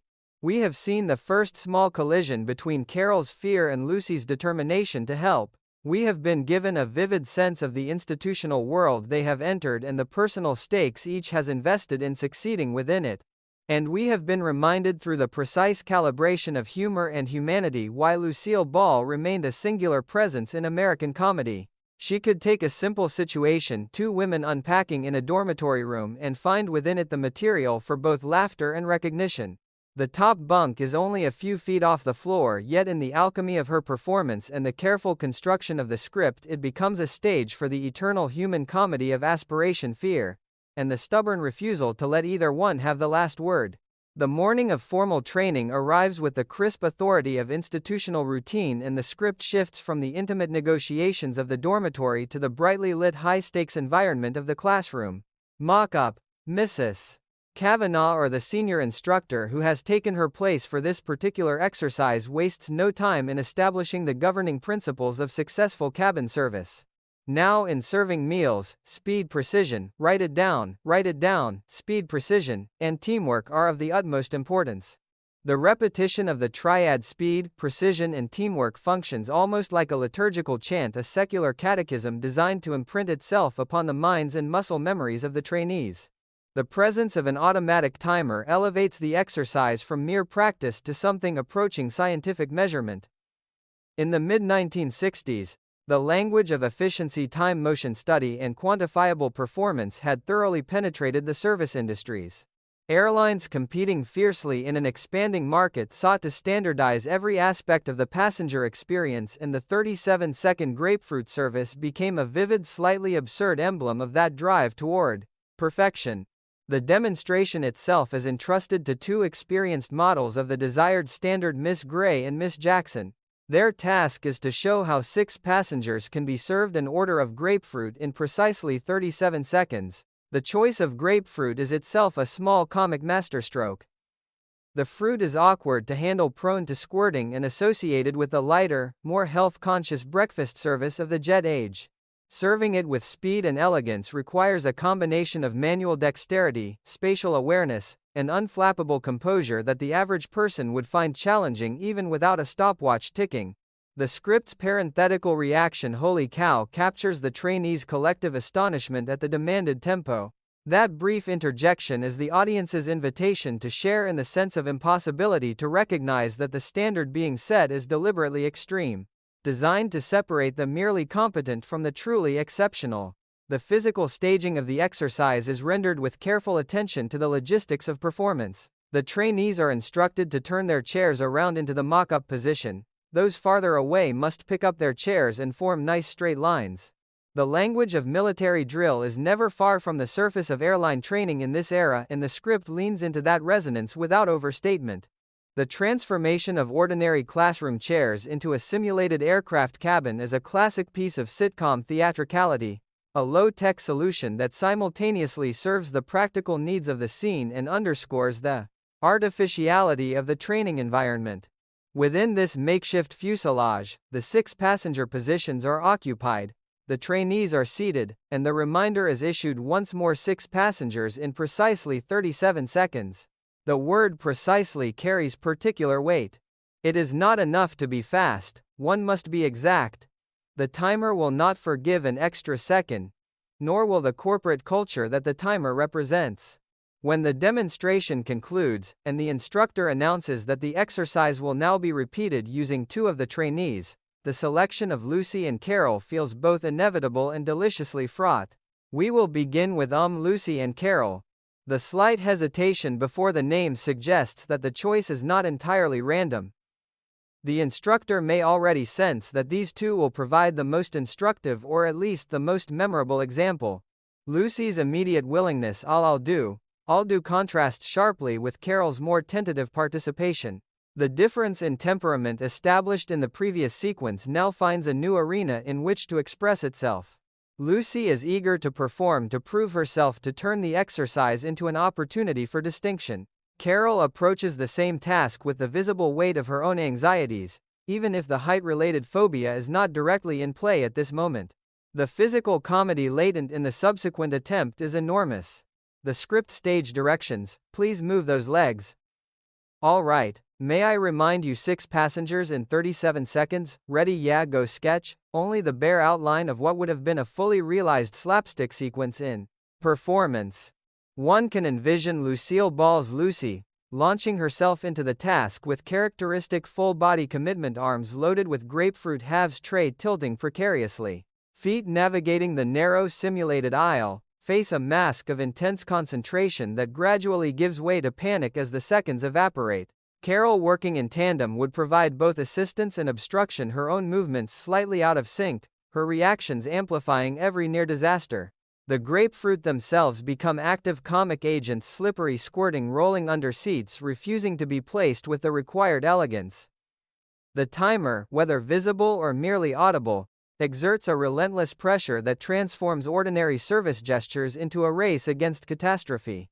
What makes the sequence more than pure physical farce is the way it illuminates the larger themes of the episode and of the Lucy Show as a whole.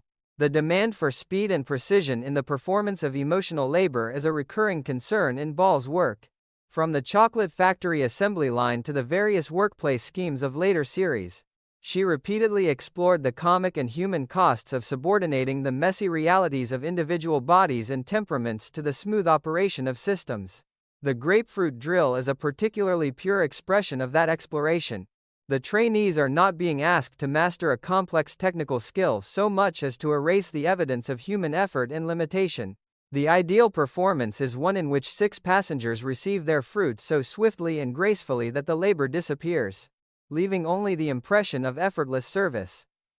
Lucy and Carol's inability to achieve that ideal is therefore not merely funny, it is a small act of resistance against the erasure of the human. The cultural context of the mid-1960s deepens the resonance of the scene. This was the era in which the language of scientific management, originally developed for industrial production, was being applied with increasing enthusiasm to service work. Airlines measured everything: boarding times, meal service intervals, even the number of steps a stewardess should take between galley and passenger.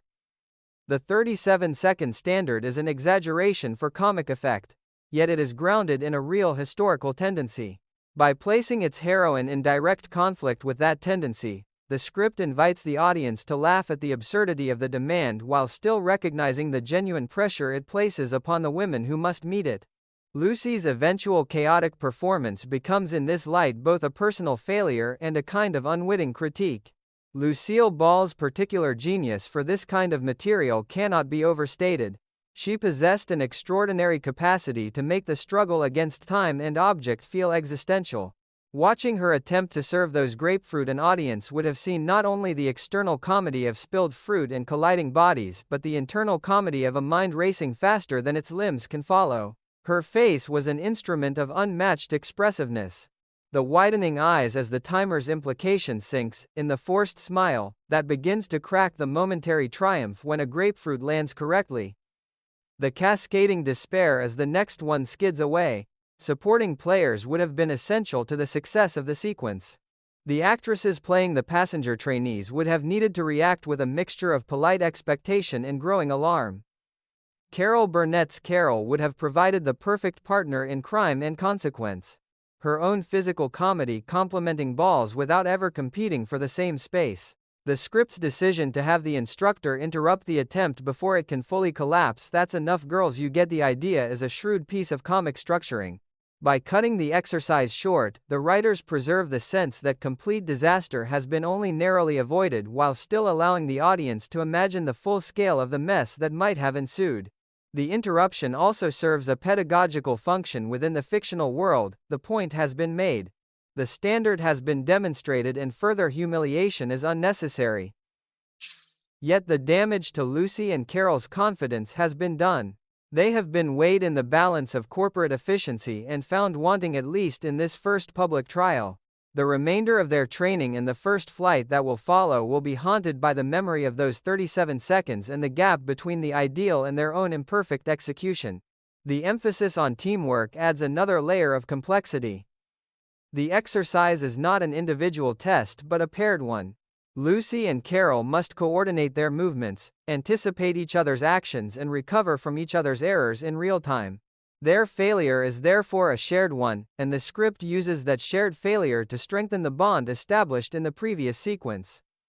Having already negotiated the top bunk together, they now face the timer together.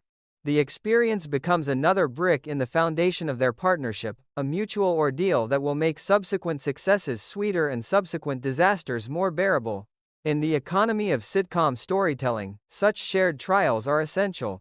They transform co-workers into comrades and roommates into a unit capable of facing the larger world.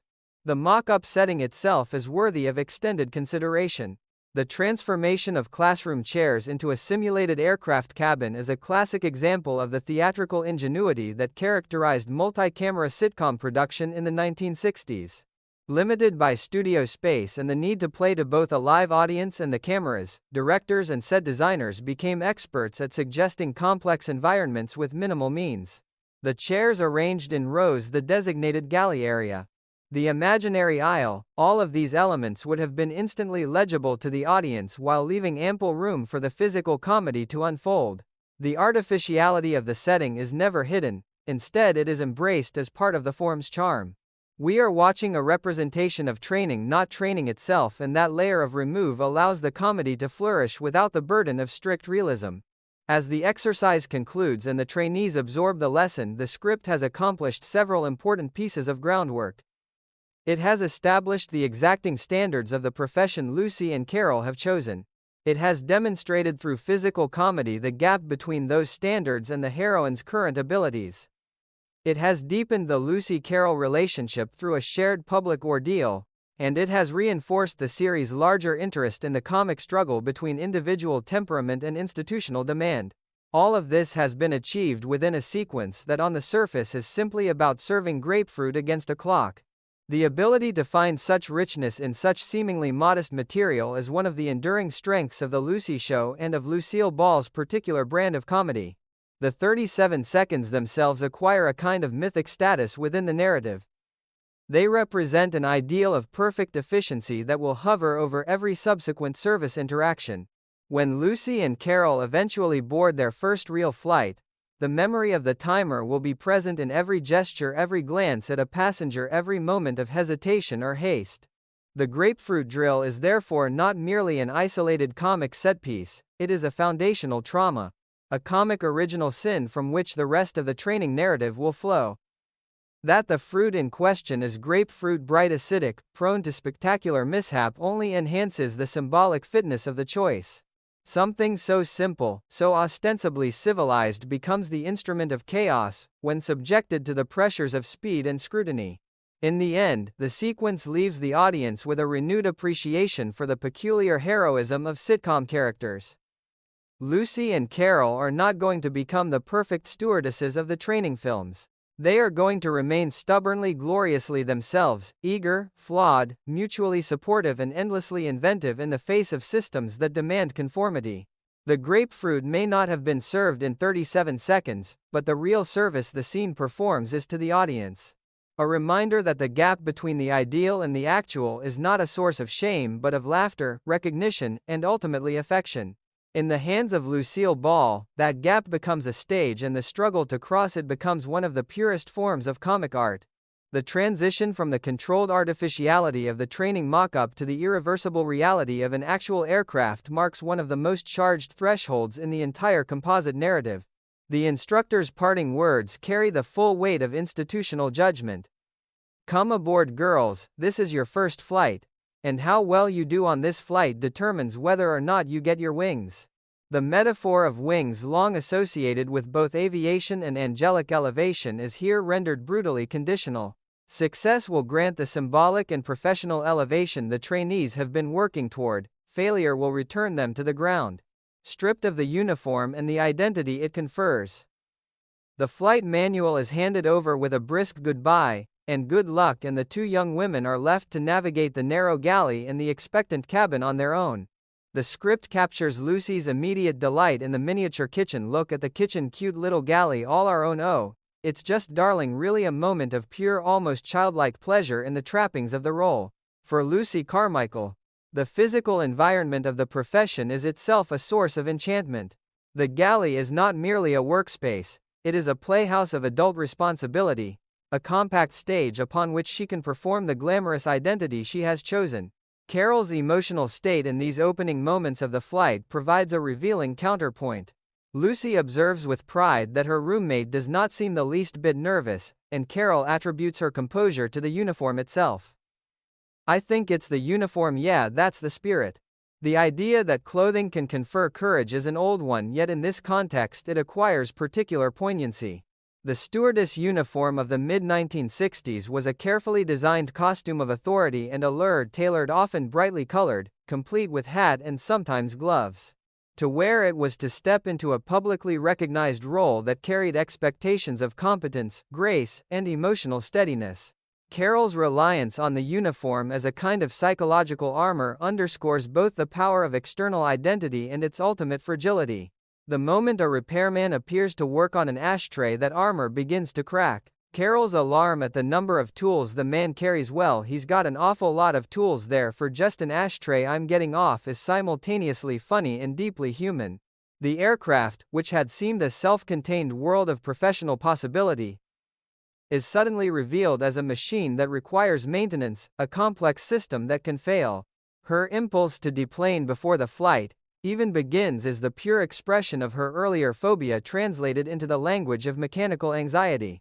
Lucy's response to this crisis of confidence is one of the episode's most purely characteristic speeches. Carol, now listen here, now listen to me, the wings that go with that uniform that you're so proud of are the wings of an eagle, not a chicken. Straighten up, all right, remember our motto at Globe World Flying is for people, not for the birds. The rhetoric is rousing, slightly absurd, and entirely Lucy. She reaches for the elevated language of courage and institutional loyalty, transforming a moment of private panic into a call to professional identity. The eagle versus chicken dichotomy is both comic and effective. It reframes Carol's fear as a failure of self-conception rather than a reasonable response to altitude and mechanical complexity. The company motto, flying is for people, not for the birds, is a perfect piece of corporate nonsense that Lucy delivers with complete sincerity. In Ball's performance, the speech would have been a masterclass in persuasive physicality. The firm grip on Carol's shoulders, the intense eye contact, the gradual infusion of her own manic energy into her partner's posture. By the end of the pep talk, Carol has been at least temporarily restored to functional composure, and the two women turn to face the arriving passengers. The boarding sequence that follows is a cascade of over-eager hospitality. Lucy and Carol's repeated welcomes: welcome to Globe World Airlines. Yes, make yourself comfortable and relax. Remember that the people serving you are the finest train in the whole world, spill over one another in a comic excess of zeal. The slight verbal slip of finest train instead of finest trained is a small textual gift. A momentary collapse of the aviation metaphor back into the older language of rail travel that the airlines were still in the process of displacing. The appearance of the pilot adds another layer of reflexive humor. Carol's whispered hope that "I hope it's not his first flight too" is both a projection of her own anxiety and a gentle satire of the passengers' perpetual half-acknowledged fear that the professionals in charge might be as uncertain as the customers. The musicians who board next are greeted with the same undifferentiated enthusiasm, establishing the cabin as a space of potentially chaotic social mixing. It is the arrival of Mr. Brennan, however, that crystallizes the sequence's richest comic and thematic possibilities. Lucy's immediate and excessive attentiveness to this particular passenger is driven by her earlier fantasy of meeting Mr. Right. The slip of the tongue, "Perhaps you'd like to sit next to the window, Mr. Right, I mean Mr. Brennan," is a perfect encapsulation of the gap between romantic projection and reality. Having decided that this man might be the fulfillment of her jet-age daydream, Lucy proceeds to smother him with service. She offers to take his jacket despite his protests, turns on the air conditioner, adjusts his pillow, reminds him to fasten his seatbelt in case you fall asleep or anything, and generally transforms the simple act of settling into a seat into an elaborate ritual of enforced comfort. The comedy here operates on several levels simultaneously. There is the physical comedy of Lucy's constant motion around the seated passenger, the verbal comedy of her increasingly desperate offers, and the social comedy of a man who simply wants to be left alone, being subjected to the full force of a trainee's need to perform competence and care. Mr. Brennan's polite but firm resistance only fuels Lucy's determination. When he declines coffee, tea, or milk, she interprets the refusal as a further opportunity for creative service rather than a boundary to be respected. The script's accumulation of small intrusions builds a precise comic rhythm. Each new offer is slightly more invasive than the last. Each of Brennan's demurrals is met with renewed invention. By the time she is tucking a pillow behind his head and worrying aloud about the nasty old air conditioner, the passenger has been reduced to a nearly silent object of her professional and romantic projections. The revelation that he is the vice president in charge of personnel for Globe World Airlines arrives like a delayed explosion. Lucy's earlier fantasy of meeting an important executive has come true in the most inconvenient possible form. The man she has been treating as a potential romantic interest and a grateful recipient of her attentions is in fact the corporate authority who will determine whether she and Carol receive their wings. The timing of this revelation is exquisite. It occurs only after Lucy has already delayed the lunch service by 11 minutes through her prolonged focus on a single passenger. The corporate consequence is immediate and damning. And right now you're 11 minutes late in serving lunch.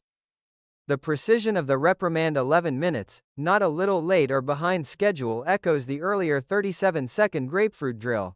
In both cases, the institution measures performance in exact units of time, and in both cases, Lucy's very human impulses to help a roommate conquer fear, to make a special passenger feel uniquely cared for, place her on the wrong side of the measurement. The grapefruit that begins the delayed lunch service becomes a bitter reminder of the training exercise she has already failed to master under ideal conditions. Carol's parallel struggle during the pre-flight and early flight period provides the necessary counterpoint. While Lucy is busy constructing an elaborate service fantasy around Mr. Brennan, Carol is fighting a more elemental battle with her own nervous system. The moment of takeoff reduces her to near paralysis. Carol, will you pull yourself together? I can't, I don't know what to do. Lucy's response is to fall back on the flight manual, the written embodiment of institutional procedure. The subsequent discovery that Carol has opened the manual to the last page containing the closing announcements rather than the opening ones is a perfect small joke about the difference between theoretical knowledge and practical application under pressure. Lucy's decision to deliver the flight announcement herself produces one of the episode's purest verbal set pieces, a garbled, increasingly panicked description of cruising speed and altitude that collapses under the weight of her own rising anxiety and Carol's audible distress. The first flight sequence as a whole functions as a sustained examination of performance under pressure. Both women are required to enact a professional identity that is still only partially internalized. Lucy's version of the identity is expansive, improvisational, and dangerously personalized. She cannot simply serve a passenger, she must make him the center of a narrative in which she is the indispensable heroine. Carol's version is fragile, dependent on external props, the uniform, the manual, and constantly threatened by the return of her core fear. Together they create a complete comic portrait of the gap between the idealized stewardess of airline advertising and the actual young women struggling to inhabit the role. The presence of Mr. Brennan raises the stakes from personal embarrassment to professional survival, ensuring that every small failure carries the potential for permanent consequence. Lucille Ball's performance in this extended sequence would have been a tour de force of controlled escalation. The early delight in the galley, the firm pep talk to Carol, the mounting frenzy of service around Brennan, the dawning horror of his true identity, the desperate attempt to recover during the lunch service, each phase would have been marked by precise shifts in physical energy, vocal pitch, and facial expressiveness. Ball understood that the comedy of competence under pressure depends upon the audience's ability to track the character's internal state even as the external situation spirals. Her Lucy never simply becomes louder or faster, she becomes more inventively, more specifically herself, digging deeper into her own repertoire of gestures and rationalizations as the options narrow. The result is a form of character comedy that remains rooted in recognizable human psychology, even as it reaches heights of farcical exaggeration. The historical context of commercial aviation in the mid-1960s adds further resonance. This was still the era of the air hostess as a cultural ideal, young, attractive, unmarried, and trained to provide a level of personalized attention that later decades would find economically unsustainable. Passengers expected to be cosseted. Airlines encouraged the expectation as a competitive advantage. Lucy's excessive service of Mr. Brennan is therefore not purely a product of her romantic fantasy. It is also an over-literal enactment of the professional ideal she has been taught. The comedy arises from the collision of that ideal with the actual preferences of a passenger who happens to hold institutional power.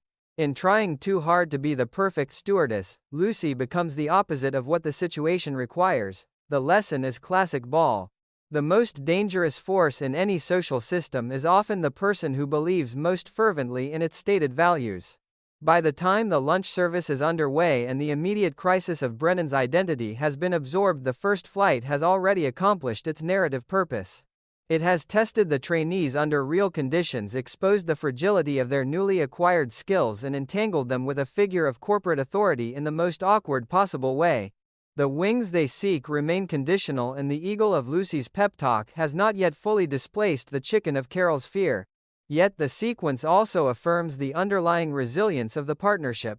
Lucy and Carol may be failing by every institutional measure, but they are failing together, and their mutual support remains the one reliable element in an otherwise unstable environment. In the end, the first flight is less about the successful performance of stewardess duties than about the comic education of two women learning how much of themselves they will have to negotiate, conceal, or transform in order to occupy the elevated identity they desire. The aircraft has left the ground. The real journey with all its turbulence has only just begun.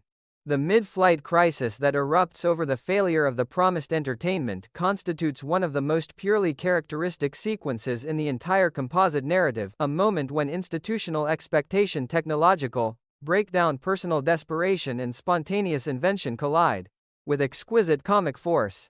The script has already established that Globe World Airlines markets itself in part on the provision of in-flight amusement. Passengers, we are told, look forward to that entertainment.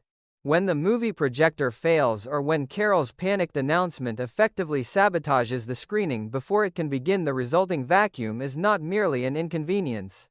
It is a breach of the airline's public promise, and more immediately, a professional catastrophe for two trainees already operating under the judgmental eye of the Vice President of Personnel. Mr. Brennan's reaction is swift and uncompromising. Is this any way to run an airline?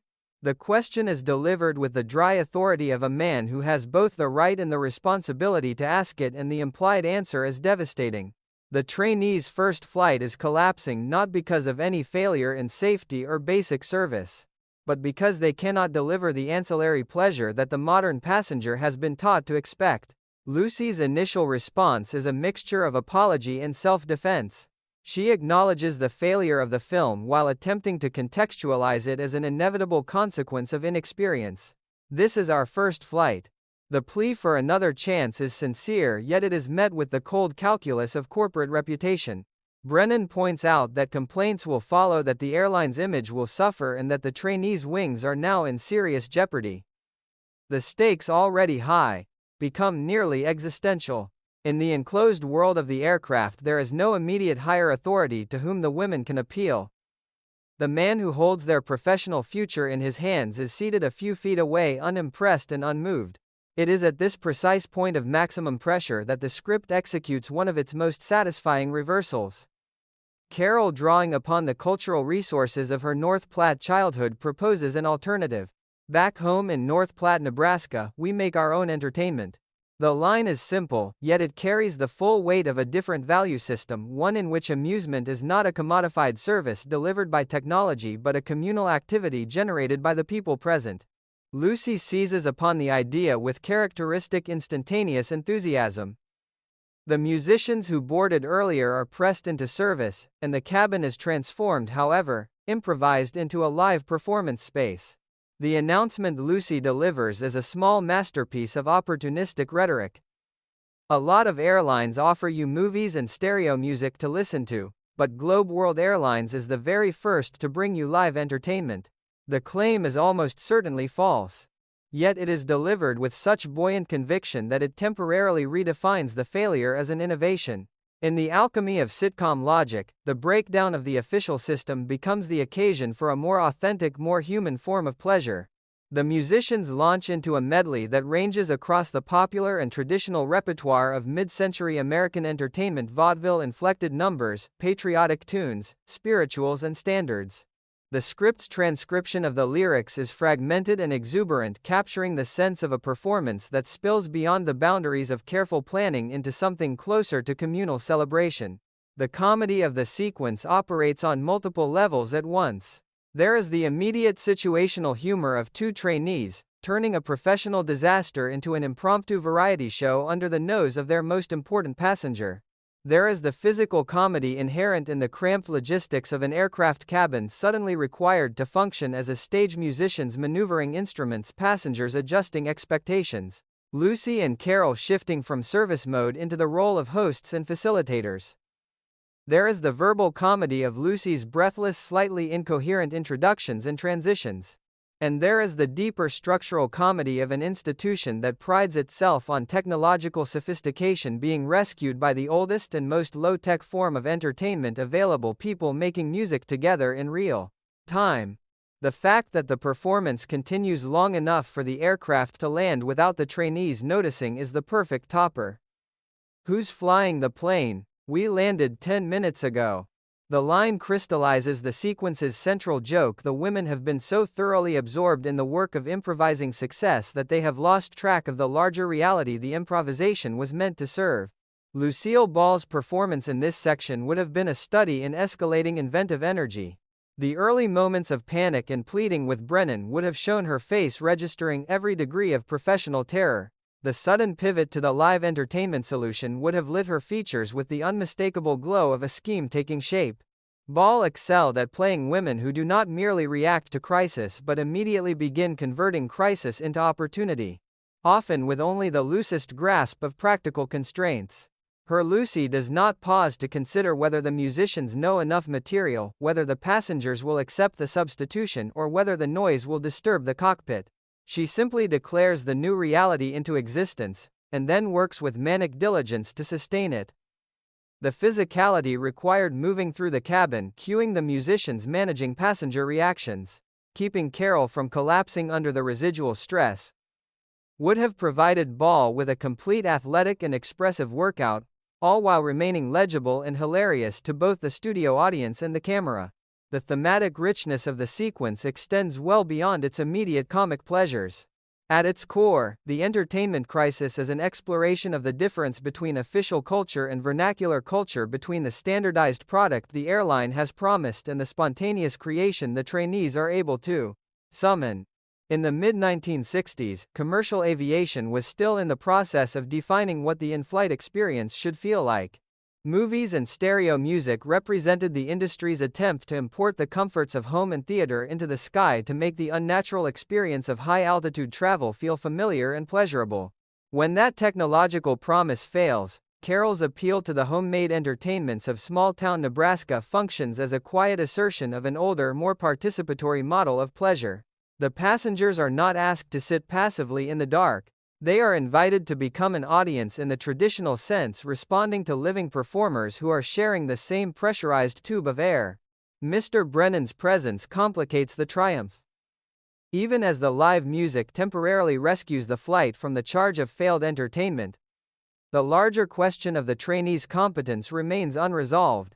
Brennan has already witnessed delayed meal service, garbled announcements, and a general atmosphere of barely controlled chaos. The successful improvisation may mitigate the damage, but it cannot fully erase the impression of unprofessionalism. The sequence therefore ends on a note of temporary reprieve rather than permanent victory. The women have survived the immediate crisis, yet the report that Brennan will inevitably file still hangs over their future like an unresolved chord. This refusal of easy resolution is one of the script's more sophisticated structural choices. It allows the audience to enjoy the exuberance of the musical rescue while still maintaining the underlying tension that will propel the narrative into the graduation sequences. The musical medley itself rewards closer attention. The fragments preserved in the script references to vaudeville Yankee Doodle I Got Rhythm When the Saints Go Marching and sketch a panorama of American popular song that is both nostalgic and energetically present tense. In performance, the numbers would have provided a welcome shift in rhythm and texture, allowing the episode to breathe after the sustained tension of the service failures. They also serve a subtle character function. By successfully organizing the performance, Lucy and Carol demonstrate a form of competence that the official checklist of stewardess duties does not measure. They cannot serve grapefruit in 37 seconds and they cannot keep a movie projector running, but they can read a room, mobilize available resources and convert collective disappointment into collective pleasure. That alternative skill set is never formally acknowledged by the institution. Yet it is the quality that ultimately makes them valuable and that makes them recognizably the heroines of a Lucille Ball comedy. The historical moment adds further layers of meaning. The mid-1960s marked a transitional period in American commercial culture. The polished technologically mediated experiences offered by corporations were gaining ground, yet the older traditions of live local participatory entertainment still retained considerable emotional power. Television itself, the medium in which The Lucy Show existed, was engaged in a similar negotiation between the live broadcast practices of its early years and the increasingly filmed, edited and standardized product of the network era. The in-flight entertainment crisis can be read in this light as a small allegory of that larger cultural tension. When the official film fails, the living performers step forward. When the standardized product collapses, the vernacular improvisation saves the day. The audience is invited to cheer for the improvisation without being asked to reject the modern world that made the flight possible in the first place. By the time the aircraft is on the ground and the trainees realize how long they have been performing, the sequence has completed its comic and thematic work. It has transformed a moment of professional failure into a temporary triumph of ingenuity. It has deepened the Lucy-Carol partnership by giving them a shared success to set against their earlier shared failures. It has complicated Mr. Brennan's role, forcing him to witness not only incompetence but also resourcefulness. And it has reaffirmed the series' fundamental faith in the capacity of ordinary people to generate delight, even or especially when the systems designed to deliver delight break down. The live music does not solve every problem. The wings are still not guaranteed. The report will still be written. Yet, for the duration of the medley, the cabin of Globe World Airlines Flight 215 becomes a space of genuine uncommodified pleasure. And that transformation is the sequence's most enduring gift. In the larger architecture of the composite narrative, the entertainment crisis functions as the climax of the first flight storyline and the bridge into the graduation sequences that follow. The women have been tested in the air and have responded with a mixture of panic invention and mutual support. They return to the ground changed, not yet fully professional but no longer purely novice. The eagle of Lucy's earlier pep talk has not permanently displaced the chicken of Carol's fear. Yet both women have demonstrated that they can function however chaotically at altitude. The music fades, the passengers disembark, and the next phase of their improbable journey begins. What remains is the lingering sense that the most memorable entertainment of the flight was not the one the airline had promised, but the one two desperate inventive trainees managed to conjure out of thin air. The graduation sequences that follow the turbulent first flight represent a decisive shift in tone and theatrical ambition within the composite narrative.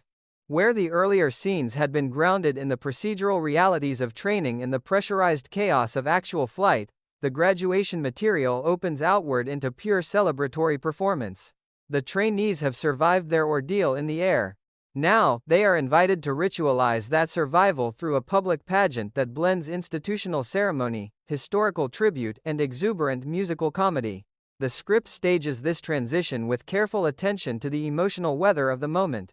Carol remains nervously aware of heights even as the audience files in to witness the ceremony. Lucy is caught between residual professional anxiety and the rising excitement of the show they are about to present. Their conversation about the relative terrors of graduation and performance. I don't know whether I'm more excited about the graduation or that show we're putting on tonight. I'll probably faint at both. Captures the dual nature of the occasion. It is both an official recognition of competence and an opportunity for the kind of theatrical self-display that Lucille Ball's characters can never long resist. The sudden crisis of casting supplies the necessary comic complication. Carol's uncle Charlie, scheduled to play the captain in the pageant, has celebrated before the show and is therefore unavailable. The euphemism is delicately funny, a mid-60s way of indicating intoxication without descending into coarseness. The absence threatens to collapse the entire production until Lucy seizes upon the improbable solution of recruiting Mr. Mooney. The negotiation that follows is a masterclass in the series' long-running comic relationship between Lucy Carmichael and her long-suffering employer. Lucy and Carol deliberately stage their despair within Mooney's hearing, describing the required actor as a handsome, virile man of military bearing and lamenting the impossibility of finding such a figure at short notice. The bait is irresistible. Mooney's vanity, so often the instrument of his own undoing, leads him to volunteer with the magisterial declaration.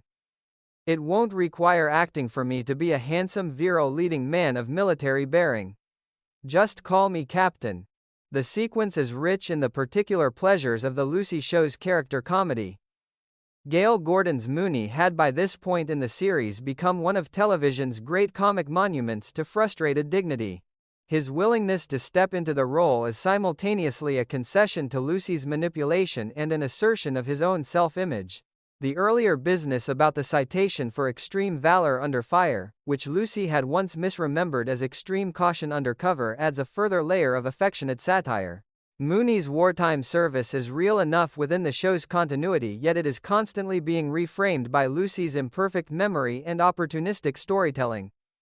By accepting the part of the captain, Mooney allows himself to be drawn into Lucy's theatrical world on terms that flatter his self-conception while still serving her immediate need. The transaction is mutually beneficial and entirely characteristic of their relationship. The graduation ceremony itself begins with formal welcome and the introduction of honored guests. The tribute to the 1927 film Wings, the first film to win an Academy Award for Outstanding Picture, anchors the pageant in the early romantic history of aviation. The presence of original stars Buddy Rogers and Richard Arlen, whether in person or by carefully managed reference, lends the proceedings a genuine aura of Hollywood prestige. For a series that existed within the same entertainment industry, the gesture is both affectionate and self-aware. Wings had helped to define the public mythology of flight in the years after the First World War. By invoking it, the trainees place their own modest professional achievement within a larger continuum of aerial glamour and technological progress. The awarding of wings to the graduating class, including Lucille Carmichael and Carol Tilford, completes the official portion of the ritual. The women have, against considerable comic odds, achieved the symbol they set out to obtain. What follows is the pageant proper, a freewheeling historical fantasia that moves from the First World War through the interwar years and into the dawn of commercial aviation. The script's transcription of the musical and dramatic material is fragmented, yet the overall shape is clear. Early sequences evoke the romance and danger of wartime flying, complete with Red Cross Ladies of Mercy delivering donuts to the doughboys in no man's land. The comic premise is immediately engaging. The women are scolded for being in a combat zone when they should be where nurses are needed, only to reveal that their mission is caloric rather than medical. The subsequent discovery of German artillery positions and the reluctant decision to send damaged aircraft into battle provide opportunities for both physical comedy and period satire. The running gag about the missing propeller they always forget that prop is pure sitcom mechanical unreliability translated into a World War I setting. The transition to the post-war period allows the pageant to address the social transformations of the 1920s. The number reflecting on the difficulty of keeping them down on the farm after they've seen Paris is a direct invocation of the famous song here, redeployed to comment on the changed expectations of women who have tasted independence during the war. The subsequent catalogue of modern female behavior, shorter dresses, bobbed hair, crossed legs in public, powder on the knees, and language that would make you bet your BVDs, is delivered with a mixture of mock scandal and unmistakable delight. The sequence functions as a gentle satire of both the conservative reaction to the new woman and the new woman's own exuberant self-presentation. Lucy and Carol playing period versions of themselves register the shock of the new while clearly enjoying the performance of it. The comedy arises from the gap between the characters' professed moral concern and their evident fascination with the freedoms being described. The final movement of the pageant brings the historical survey into the realm of commercial aviation and by extension into the professional present of the graduates themselves. The idea of serving meals on airplanes is first greeted with disbelief. You mean you expect us to serve meals on an airplane and then embraced as the competitive edge that will allow fledgling airlines to challenge the dominance of the railroads? The subsequent musical celebration of airborne hospitality. Our chefs will dream up meals for you that are strictly French cuisine. We serve champagne on every plane. Our caviar is supreme is both a parody of airline advertising and a joyful affirmation of the service ideal the trainees have been struggling to embody. The claim that hostesses can help with babies at either end is a particularly sharp piece of comic writing, acknowledging the full range of biological realities that cabin crews were expected to manage with discreet competence. By the time the ensemble reaches the rousing declaration that the only way is up, the pageant has completed its ideological work. It has located the graduates within a lineage of aerial pioneers, celebrated the social changes that made their careers possible, and transformed the practical labor of cabin service into a form of modern heroism. The theatrical ambition of this material is considerable. Within the constraints of a half-hour sitcom, the production must suggest a full-scale historical pageant complete with costume changes, musical numbers, and shifting time periods. The script solves the problem through rapid juxtaposition and the audience's willingness to accept theatrical convention. One moment the performers are in the trenches, the next they are contemplating the flapper revolution. A few bars later they are pitching the virtues of airborne French cuisine. The cumulative effect is less a coherent historical argument than a comic collage of American attitudes toward flight, gender, and progress. Lucille Ball's particular gifts for both physical comedy and musical performance would have been essential to holding the collage together. Her ability to shift instantaneously between character period and emotional register allowed the sequence to maintain momentum even as the conceptual ground kept shifting beneath it. Mr. Mooney's participation as the captain adds a further layer of meta-comedy. The man who has spent years attempting to maintain order in the face of Lucy's chaos is now literally playing the authority figure within her theatrical production. His presence authorizes the pageant even as it subjects him to its anarchic energy. The earlier manipulation that brought him into the cast is never far from the audience's awareness. Every dignified line he delivers is shadowed by the knowledge that he has been maneuvered into the role by the very woman he is supposed to be commanding. The tension between Mooney's self-seriousness and the surrounding theatrical exuberance is a reliable source of pleasure throughout the sequence. In the broader context of the Lucy show and of Ball's career, the graduation pageant represents a return to the kind of large-scale musical comedy that had been a hallmark of her earlier work. I Love Lucy had frequently found reasons to place its heroine on a stage.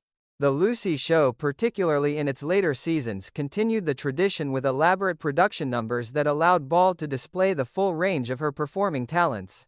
The Aviation Tribute is a particularly successful example because it grows organically from the preceding narrative rather than feeling like an arbitrary interruption. The women have earned their wings through comic struggle. The pageant is the ritual celebration of that earning. At the same time, the pageant's content, its survey of aviation history and its affirmation of women's place within that history gives the celebration a thematic density that pure spectacle would lack. The sequence also functions as a form of institutional critique wrapped in affectionate parody. By staging the history of flight as a series of comic sketches and song and dance numbers, the script gently deflates the more solemn mythologies of aerial progress. The missing propeller, the donut delivery mission, the railroad station airline office, the extravagant claims about champagne and caviar. All of these elements puncture the advertising language of both military and commercial aviation. Yet the critique never becomes bitter. The final affirmation that the only way is up is delivered with enough genuine enthusiasm to carry the audience along. The pageant laughs at the absurdities of the aviation dream while still participating in its emotional appeal. That double movement satire and celebration held in simultaneous suspension is one of the more sophisticated achievements of the graduation material. As the pageant reaches its conclusion and the graduates step forward to receive their formal recognition, the composite narrative completes one of its major arcs. Lucy and Carol have moved from nervous recruits to winged professionals, from the fourth-floor dormitory to the ceremonial stage. The journey has been marked by failure, improvisation, mutual support, and eventual institutional acceptance. The wings they wear are both literal symbols of accomplishment and metaphorical reminders of the elevation, social, professional, and imaginative that the series has always treated as both desirable and comically precarious. In the end, the graduation day sequences affirm the central faith of Lucille Ball's comedy that ordinary people, through a combination of stubborn persistence, inventive energy, and the willingness to look ridiculous in public, can claim a place within even the most glamorously demanding of modern institutions. The music swells the audience, applauds, and for one bright theatrical moment the eagle and the chicken are reconciled in the same triumphant flight. The composite narrative executes one of its most striking tonal and structural pivots when the triumphant theatricality of the graduation pageant gives way to the quieter, more intimate comedy of convalescence and reunion. The transition is managed through a brief administrative interlude at the bank where Lucy Carmichael, now returned to her more familiar professional environment, must account for an injury sustained under circumstances that are, simultaneously, mundane and characteristically absurd. The insurance investigator's straightforward question, "Exactly how did you break your leg?" elicits a reply that unfolds like a miniature comic short story. Lucy begins with a romantic vision. She was riding a horse in Griffith Park when a handsome man appeared beside her, smiled, declared her beautiful, and asked for a date. The horse, startled by this development, bolted and Lucy fell. Only after the full romantic scenario has been deployed does she deliver the deflating punchline, "I fell out of bed. It was only a dream." The structure of the anecdote is pure Lucy. Aspiration and fantasy are given full vivid play before reality asserts itself with comic brutality. The broken leg is real, the handsome equestrian is not. The gap between the two is the eternal territory of Ball's comedy. Mr. Mooney's response to the situation reveals both the limits and the unexpected depths of his long-running relationship with his most troublesome employee. He is initially unwilling to authorize sick benefits for an injury incurred in a dream, a position that is bureaucratically impeccable and humanly cold. Yet almost immediately, he softens, offering to lend Lucy the money she needs for medical expenses out of his own pocket. The gesture is significant. Mooney spends much of the series attempting to contain Lucy's chaos and protect the bank's bottom line. His willingness to assume personal financial responsibility for her recovery suggests that beneath the bluster and the exasperation lies a genuine, if heavily armored, concern. The further revelation that he has already arranged for a nurse to stay with her completes the portrait of a man who, for all his protestations, cannot simply abandon Lucy to the consequences of her own misfortune. His parting remark, I'll try," when Lucy warns that she will be absent for at least a month, is delivered with the weary fatalism that Gail Gordon had refined into a high comic art. The bank will somehow survive without its most unpredictable teller, but Mooney is under no illusions that the experience will be restful. The arrival of the nurse is prepared with careful misdirection. Lucy, still on the telephone with Mooney, hears the doorbell and assumes the agency nurse has come. The figure who actually enters is Vivian Bagley, played by Vivian Vance, with the mixture of dry affection and long-suffering realism that had defined the character since the early seasons of the series. The reunion is instantaneous and emotionally charged. Lucy's delighted astonishment, "What in heaven's name are you doing here?" is met with Viv's deadpan self-introduction as the Florence Nightingale of this generation. The explanation is simple and deeply characteristic of the friendship. Mooney has sent her a bus ticket and she has crossed the country to take care of her old friend. The detail that she has left her husband behind and that his only response was to sit and smile adds a quiet layer of commentary on the domestic arrangements that both women have navigated over the years. Viv's presence is not a professional assignment but an act of chosen family, a demonstration that the bonds forged in earlier seasons have survived geographic separation in the passage of time. The early conversation between the two women is a masterclass in the particular music of their relationship. Viv's refusal to tolerate excessive sentiment. If you're gonna get sloppy about it, I'm gonna go back home again, is immediately undercut by the warmth of her actions and the obvious pleasure she takes in being needed. Lucy's gratitude is expansive and slightly overwhelming. Viv's responses are practical, deflationary, and unmistakably fond. The discovery that Lucy's doctor is a woman named Dorothy extinguishes Viv's momentary hope of romantic intrigue and produces one of the scene's cleanest laughs. "That takes all the fun out of breaking your leg." The line captures Viv's characteristic blend of worldly realism and playful cynicism. She is prepared to invest in Lucy's recovery, but she is not prepared to romanticize the circumstances beyond recognition. The true engine of the sequence, however, is the turn toward reminiscence. Viv's observation that Lucy has managed to break her leg by falling out of bed after a lifetime of far more spectacular misadventures that left her unscathed opens the floodgates of shared memory. What follows is less a single conversation than the overture to an extended comic retrospective that will occupy the subsequent sections of the narrative.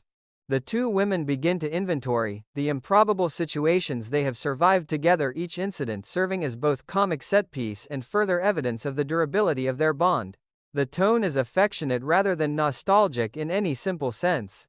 They do not long for the past, they use the past as a shared language in which to reaffirm their present connection. The broken leg, which might have been a purely isolating experience, becomes instead the occasion for a reunion that is itself a form of healing. Lucille Ball and Vivian Vance had by the time of these episodes developed one of the most finely calibrated comic partnerships in television history.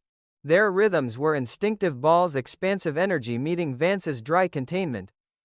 Ball's physical daring balanced by Vance's verbal precision. Ball's tendency toward emotional excess tempered by Vance's refusal to let any moment become too sentimental without a deflating remark. In the convalescence scenes, the partnership is given a new spatial configuration, Lucy largely confined to the bed, Viv moving freely around the room, but the essential dynamic remains intact. Viv's nursing is less a matter of medical technique than of proprietary friendship. She has come to take care of Lucy because that is what she does, what she has always done, and what she will continue to do as long as the need exists. The cultural resonance of the reunion extends beyond the personal.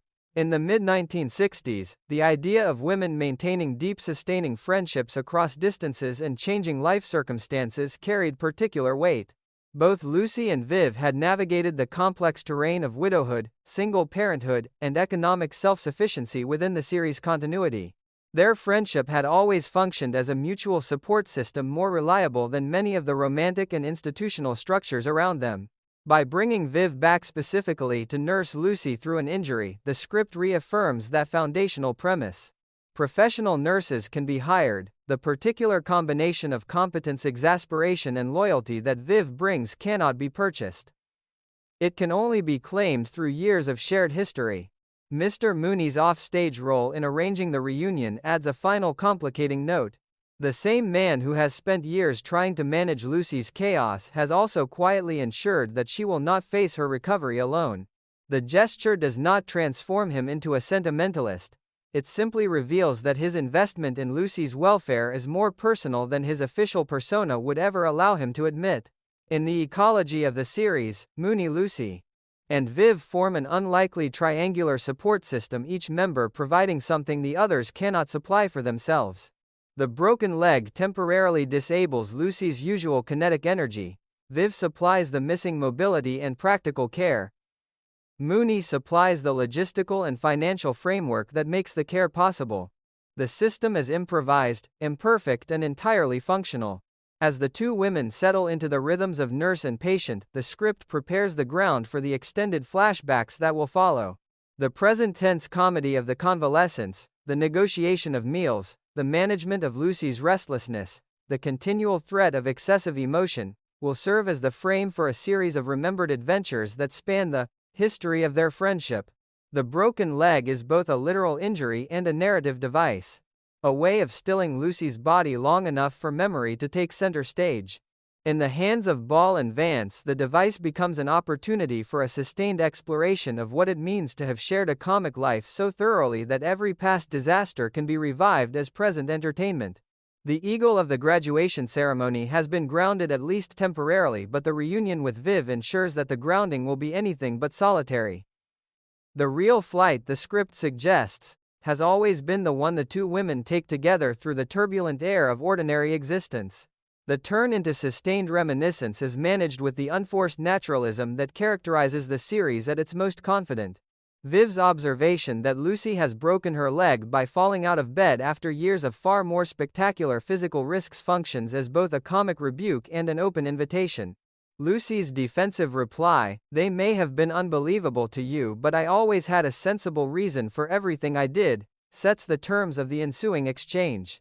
What follows is not a simple catalogue of past disasters but a negotiated re-examination of shared history in which each woman attempts to control the narrative framing of their mutual past. Viv presses for admission of absurdity. Lucy insists upon the underlying logic of her choices. The tension between these two interpretive positions generates much of the scene's comedy and all of its emotional warmth. The first major recollection centers on the upper bunk, a memory that resonates with particular force because of its earlier appearance in the stewardess training sequences. Viv reminds Lucy of the time she refused to sleep in the top bunk because of her fear of heights, forcing Lucy into the elevated position instead. The parallel with Carol Tilford's hydrophobia is unmistakable and clearly intentional. By placing the two episodes of height-related anxiety in conversation with each other, the composite narrative creates a subtle continuity of theme across its disparate sections. Lucy's own history of vertical reluctance is revived at the precise moment when she has been coaching another woman through the same fear. The irony is gentle rather than accusatory. Viv's laughter, ha ha ha ha ha ha, is the laughter of intimate knowledge. The sound of a friend who has seen every variation of Lucy's courage and every equally vivid variation of her panic. The physical comedy of the remembered bunk sequence is described with enough specificity to allow the audience to reconstruct the original performance. Lucy's eventual ascent, her proud claim of good old American know-how, and the subsequent return of her claustrophobia once she is safely elevated form a complete comic arc in miniature. The solution, inviting Viv to join her on the upper bunk so that Lucy can sleep on the outside edge, only compounds the original problem, transforming a single person's fear into a shared precarious arrangement. The image of the two women negotiating positions on a narrow elevated bed is pure Ball Vance physical comedy. The careful shifting of weight, the mutual assurances, the sudden lurches, the final exhausted settlement into an arrangement that satisfies no one completely. That the memory is being recounted while Lucy is confined to a different bed by a broken leg only heightens the comic contrast between past kinetic excess and present enforced stillness. From the bunk, the conversation moves with the associative logic of real reminiscence to the volunteer fire department. The transition is managed through Viv's accusation that Lucy has always talked her into unbelievable situations and Lucy's counterclaim that Viv was a willing participant. The fire department episode emerges as a particularly pure example of their collaborative chaos. The two women, seized by civic enthusiasm, join the volunteers and throw themselves into the work of preparation with characteristic thoroughness. They practice getting into their uniforms at speed, rehearsing the emergency until the process becomes nearly automatic. The comedy of the rehearsal sequences lies in the gap between the seriousness of their intention and the mechanical difficulty of the clothing itself. Fire gear is bulky, resistant, and designed for protection rather than ease of entry. Watching Lucy and Viv struggle into boots, coats and helmets under self-imposed time pressure would have provided Ball and Vance with a complete physical routine. The tangled sleeves, the lost balance, the mutual assistance that becomes mutual obstruction. The payoff arrives when a real alarm sounds. The carefully rehearsed competence collapses under the pressure of actual emergency. Lucy becomes stuck in her uniform. Viv's attention fractures between helping her friend and responding to the call of duty.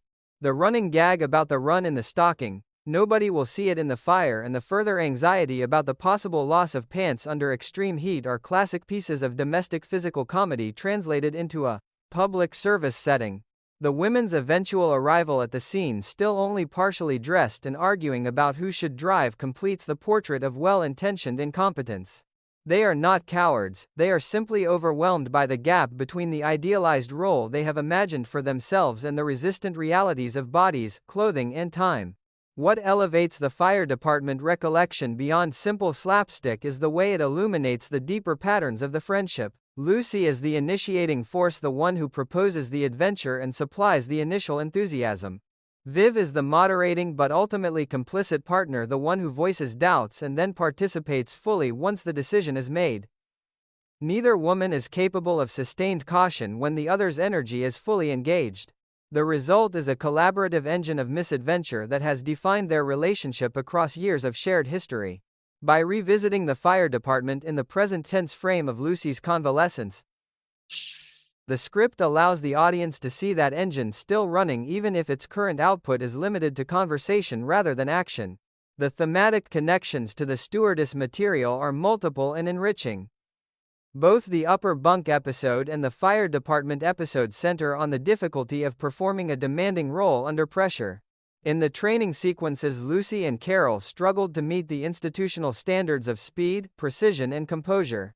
In the remembered adventures, Lucy and Viv struggle to meet the self-imposed standards of civic usefulness and personal courage. The continuity of struggle suggests that the comic heroine's fundamental situation does not change with employment or geography. Whether she is serving grapefruit at 37 seconds or pulling on fire boots against the clock, she remains a figure defined by the gap between aspiration and execution. The presence of a trusted female partner does not close that gap. It simply ensures that the gap will be faced in company rather than in isolation. Lucille Ball's performance in the frame scenes would have been constrained by the broken leg, yet the constraint itself becomes a source of comic invention. Unable to illustrate the remembered physical business with her full body, she must rely on facial expression, vocal modulation, and the occasional upper body gesture to evoke the past chaos. The limitation forces a different kind of precision. Every raised eyebrow, every shift in vocal rhythm, every descriptive flourish must carry the weight that full physical enactment would normally supply.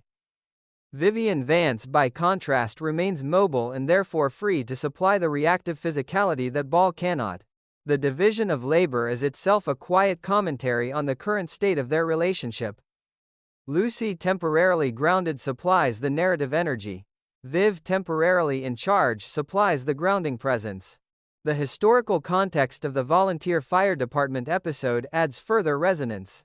Mid-century American culture placed considerable value on civic participation and volunteerism, particularly in smaller communities and suburban settings. The idea of ordinary citizens training for emergency response carried both practical and symbolic weight.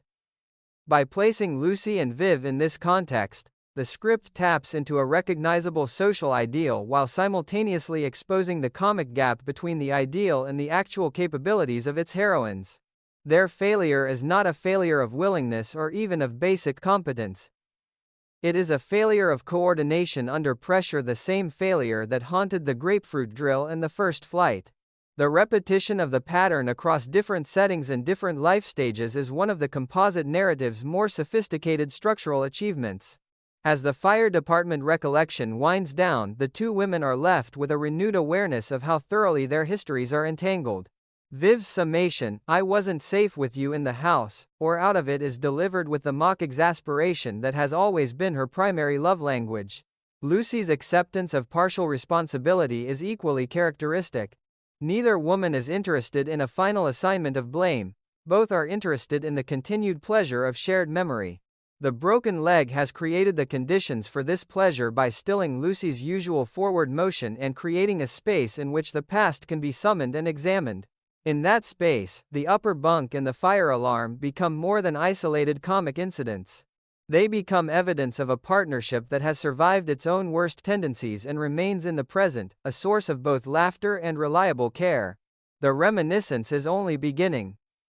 Larger and more elaborate disasters, the television antenna on the roof, the self-installed shower, the ill-fated boat still wait in the wings of memory. Yet the early recollections of bunks and fire alarms have already established the essential method of the sequence. The past is not being recovered for its own sake.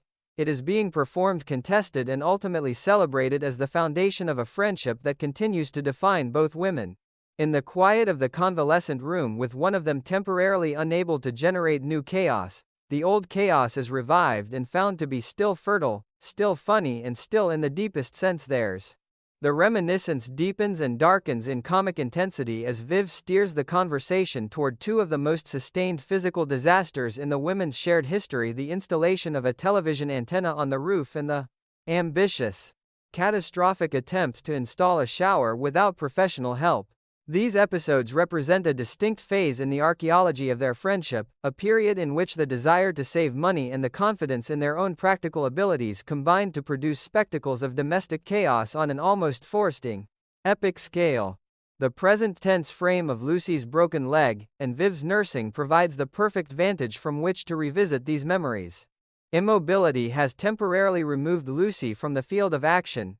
Memory rushes in to fill the vacuum with vivid reenactments of earlier self-inflicted mayhem. The antenna sequence begins with Viv's pointed recollection that Lucy talked her into helping put up a new television antenna on the roof. The motivation, as Lucy immediately insists, was purely economic.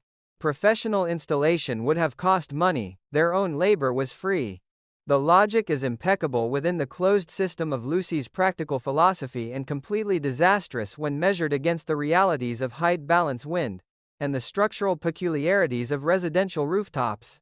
The script's reconstruction of the episode is rich in the specific physical details that Ball and Vance would have translated into a complete outdoor slapstick ballet. The antenna itself is unwieldy, a skeletal metal structure that must be carried balanced and eventually affixed to the chimney.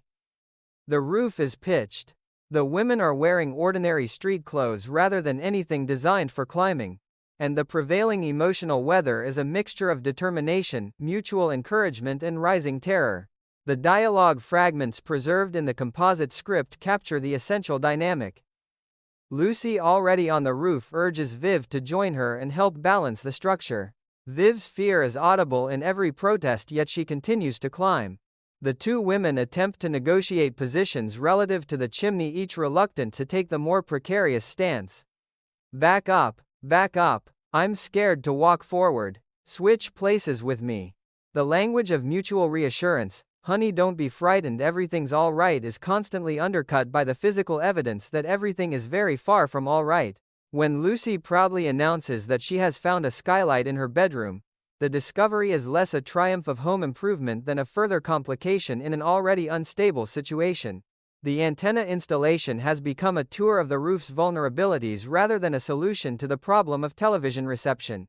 What makes the sequence enduringly funny is the way it exposes the gap between the women's self-conception as capable, resourceful adults and the actual limits of their technical knowledge and physical courage. They are not fools, they are simply operating at the outer edge of their competence and refusing to acknowledge the boundary. The decision to disassemble the antenna and carry it up in pieces rather than attempt to maneuver it whole is presented as a moment of practical wisdom. Yet it only multiplies the opportunities for dropped parts, lost balance, and mutual recrimination. By the time the antenna is finally precariously secured, the victory feels almost incidental to the real achievement of the episode. The two women have survived another collaborative ordeal without permanent injury or permanent rupture in their relationship. The transition from roof to shower is managed through Viv's observation that Lucy should have saved the money she wasted trying to save money. The shower installation emerges as the purest expression of that paradoxical economy. Professional plumbers are expensive, therefore, the women will become their own plumbers. The results are immediate and aqueous. The script's description of the aftermath, boy that was wet, my skin is still shriveled, it never got back into shape, is a perfect piece of post-disaster testimony. The installation has not merely failed, it has transformed the bathroom into a temporary aquatic environment and left permanent sensory memories on the participants. The further realization that Lucy has already paid the month's water bill before the disaster fully declares itself adds a final twist of fiscal irony. They have spent money to create a problem that will now cost still more money to repair. The physical comedy of the shower sequence would have been among the most elaborate in the women's repertoire. Confined spaces, running water, slippery surfaces, and the increasing panic of two people who cannot stop the flood they have started offer a complete vocabulary of slapstick possibility. Ball's willingness to commit her entire body to the simulation of aquatic distress, hair-plastered clothes soaked, movements exaggerated by the resistance of water, was one of the cornerstones of her comic authority. Vance's complementary ability to remain relatively dry while still participating fully in the escalating crisis